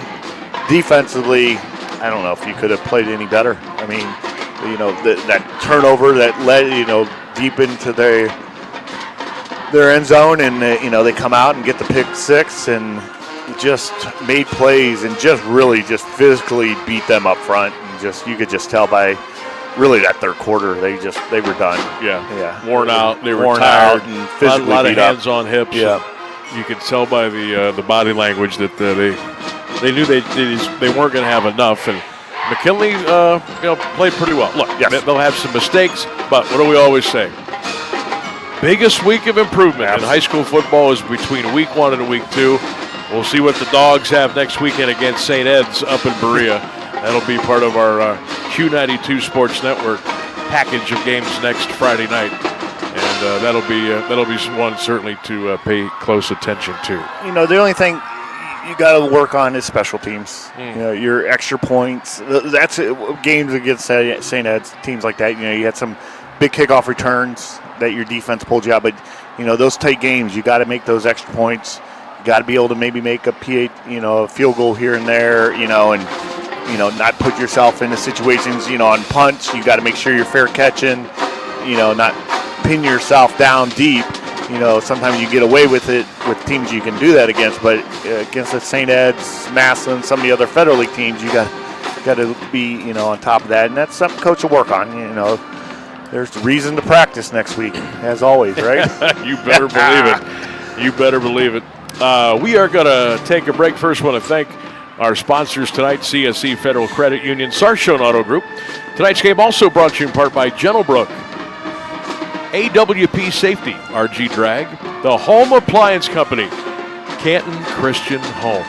Also, want to thank Beatty Sports for the fine gear this year, brand new shirts, caps, and hats for us, all courtesy of Beatty's Sports. At Mckinley 33, Warren Harding nothing. Brian and I will come back. We'll deliver our Home Appliance Company player of the game. We'll check out the SARTA scoreboard and more coming up on Q92. Hey, sports fans, if you love local sports as much as we do, make sure to head over to Q92radiosports.com. Think of us as your home for local sports news, from high school to college all the way to the pros. We have area scores, local weather updates, and a quick and easy way to reach out and contact us. Best of all, it's the place to listen to all of our high school and Mount Union football games all season long. The home for Q92 Sports is Q92radiosports.com. Missed the big game? Don't worry. Q92 Sports has you covered. Head over to the Q92 Sports page on SoundCloud right now. From high school football, basketball, baseball, and softball to Mount Union football and basketball. We've got it all there for you to listen to in our massive archive that stretches from today's games all the way back to the launch of Q92 Sports in 2016. Follow Q92 Sports on SoundCloud today. Make sure you're following Q92 Sports on social media. We bring you the absolute best in local sports news, live play-by-play action, exclusive player and coach interviews, game day photos, and so much more. Never miss an update. Just search and follow at Q92 Sports across all your favorite platforms and subscribe today. Stay connected to the teams, the games, and the moments that matter most. Q92 Sports, your home for local sports. The sports stories you want to talk about, the guests you want to hear from. Get it all on the Sam Bourquin Show. Join the voice of Stark County sports weekdays from 3 to 6 p.m. on AM 1310 WDPN for your ultimate local sports fix. You can also watch the show live daily on Facebook, YouTube, and X. Don't miss the Sam Bourquin Show. Weekdays at 3 on AM 1310 WDPN. This is high school football presented by Sarshone Auto Group on Q92 and the Q92 Sports Network. Yeah, we're back. 13. I did it again. 1310 WDPN. That's all right. Pre-game show. We love both stations. Yes. Give a shout out. Show every day during the week, 3 to 6. 3 to 6. Join us, 1310 WDPN. Welcome back here on Q92 at Q92radiosports.com. Sam Bourquin and Brian Beatty, Ryan Bevere. Don't forget, check us out on all our socials tonight after the game. Pictures, highlights, photos, scoring plays, interviews, Instagram, Facebook, X, Q92, Q92, Q92. Don't forget it. All right. Coming out of this ball game here tonight on the McKinley side, biggest plus, biggest minus for McKinley. I know it's only after one game, but that's all we got to go on. What do you think? We know the defense, offense. Plus, mental mistakes, very few. I take that at week one. You're always worried about that. Very few mental mistakes. And we had one unsportsmanlike conduct that was offsetting on both sides. It was a little scuffle, but nothing, no big penalties. You had the one turnover that was iffy. The receiver fell down. So the mental mistakes, I do a plus. I think, your minus is your special teams. And that's tough, going into week one, and you're left with what you have, and you just got to work with what you have, but make sure you really, make them a little bit stronger and find out where your weaknesses are. Against St. Ed's, you might have to put some ones in there on kickoff coverages, and so that would be my take on week one. But offense and defensively, I think they had some pluses, but that's coming from a coach's side of things and the little things you want to look at. So be interested. Like, I don't know. Well, I know Ed's is good. I know they're always good. I don't know all their personnel this year yet. They've had one game in after this weekend's over, but that'll be a big test for McKinley. Absolutely. If you go up there and it goes sideways, you don't get discouraged because you get a lot of. But if you go up there and play well, maybe you go up there and you sneak one out. Then hey, that gives you some confidence, and that's good. That's good, especially for coach in the second year with the school trying to build. And if you go up there and somehow get one at St. Ed's, that'll help the process along, won't it? Absolutely. And just going into the end of last year, defensively, they were playing well, and that carried into this year. And that, we knew that was going to be a strong point. And I love going into a game when your defense is going to play well, and your offense just has to take care of the ball. And what I saw tonight with Crook, I think he can do that. I think he can be the man. And we've seen some running backs, 1 through 3. You got 3 running backs that can, do that, and you can run the ball a little bit on Eds and get those passes, ball control a little bit. You have yourself a chance with that defense. Honestly, it's like good pitching, right? Yeah, the defense is going to keep you in the game. Absolutely. All right, time for our SARTA scoreboard, brought to you by SARTA, the Stark Area Regional Transit Authority.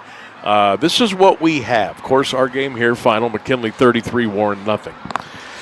Dover 36, Glen Oak 21, late in the fourth. Northwest beat Alliance 16-0. Lake beat North Ridgeville 20-14. Massillon led Glenville 24-12 early in the fourth. Hoover 35, Bookville 8 with about 6 minutes to go.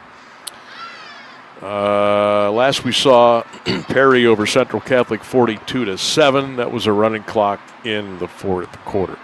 All the scores, everything you need, Q92radiosports.com. Make sure you subscribe to the YouTube channel as well, and we'll keep doing it for you all season long. That's going to wrap up our coverage here from Tom Benson Hall of Fame Stadium. Thanks to my producer, Ryan Rainsberg. Oh, we forgot something. Our player of the game. Home Appliance Company. Good save, B. Beatty. Yes. All right, tell us, everybody, who it is. Our Home Appliance Company player of the game. Yeah, we were thinking about they didn't have enough appliances to go to the whole defense, so we're going to go with the defensive score tonight. 100-yard, at least 100 yards. We don't have the official stat on that, but number 7, DeJuan Robinson, returning Letterman, senior, 5'5", 156, took that ball to the house, and he deserves, made other defensive plays. He could have probably. I don't have all the stats, but defensively, but he's going to get it because he got the pick 6. And congratulations to him and the entire defense of the Canton Bulldogs tonight. No doubt. DeJuan Robinson, our player of the game, presented by the Home Appliance Company. Quick update. Massillon 24, Glenville 18. 6 minutes to go in the fourth quarter. switch on over to the Q92 Radio YouTube channel, Q92radiosports.com. You can click that game on right now and catch the Tigers and the Tarblooders, part of the Q92 Sports Network. Dover has just beat Glen Oak tonight by the score of 36-21. All right, that's going to wrap things up here from Benson. Thanks to Rainsburg. Thanks to Bevere. Thanks to Brian Beatty. Thanks to all of you. Thanks for being with us all day and all night between 1310 WDPN and Q92. What am I looking at here? Ed's. St. Ed's winning? Yeah, St. Ed's won 15-12 over Olentangy Liberty. Ooh, okay. Yeah. So Ed's wins and McKinley wins. So Eagles and the Pups next Friday night up in Berea. That's going to wrap things up here. Sam Bourquin saying so long and good night from Tom Benson Hall of Fame Stadium. At McKinley Bulldogs 33, the Warren Harding Raiders nothing. You've been listening to the Sarshone Auto Group High School Football Game of the Week on Q92. Thanks for listening, everybody. So long. Have a great weekend.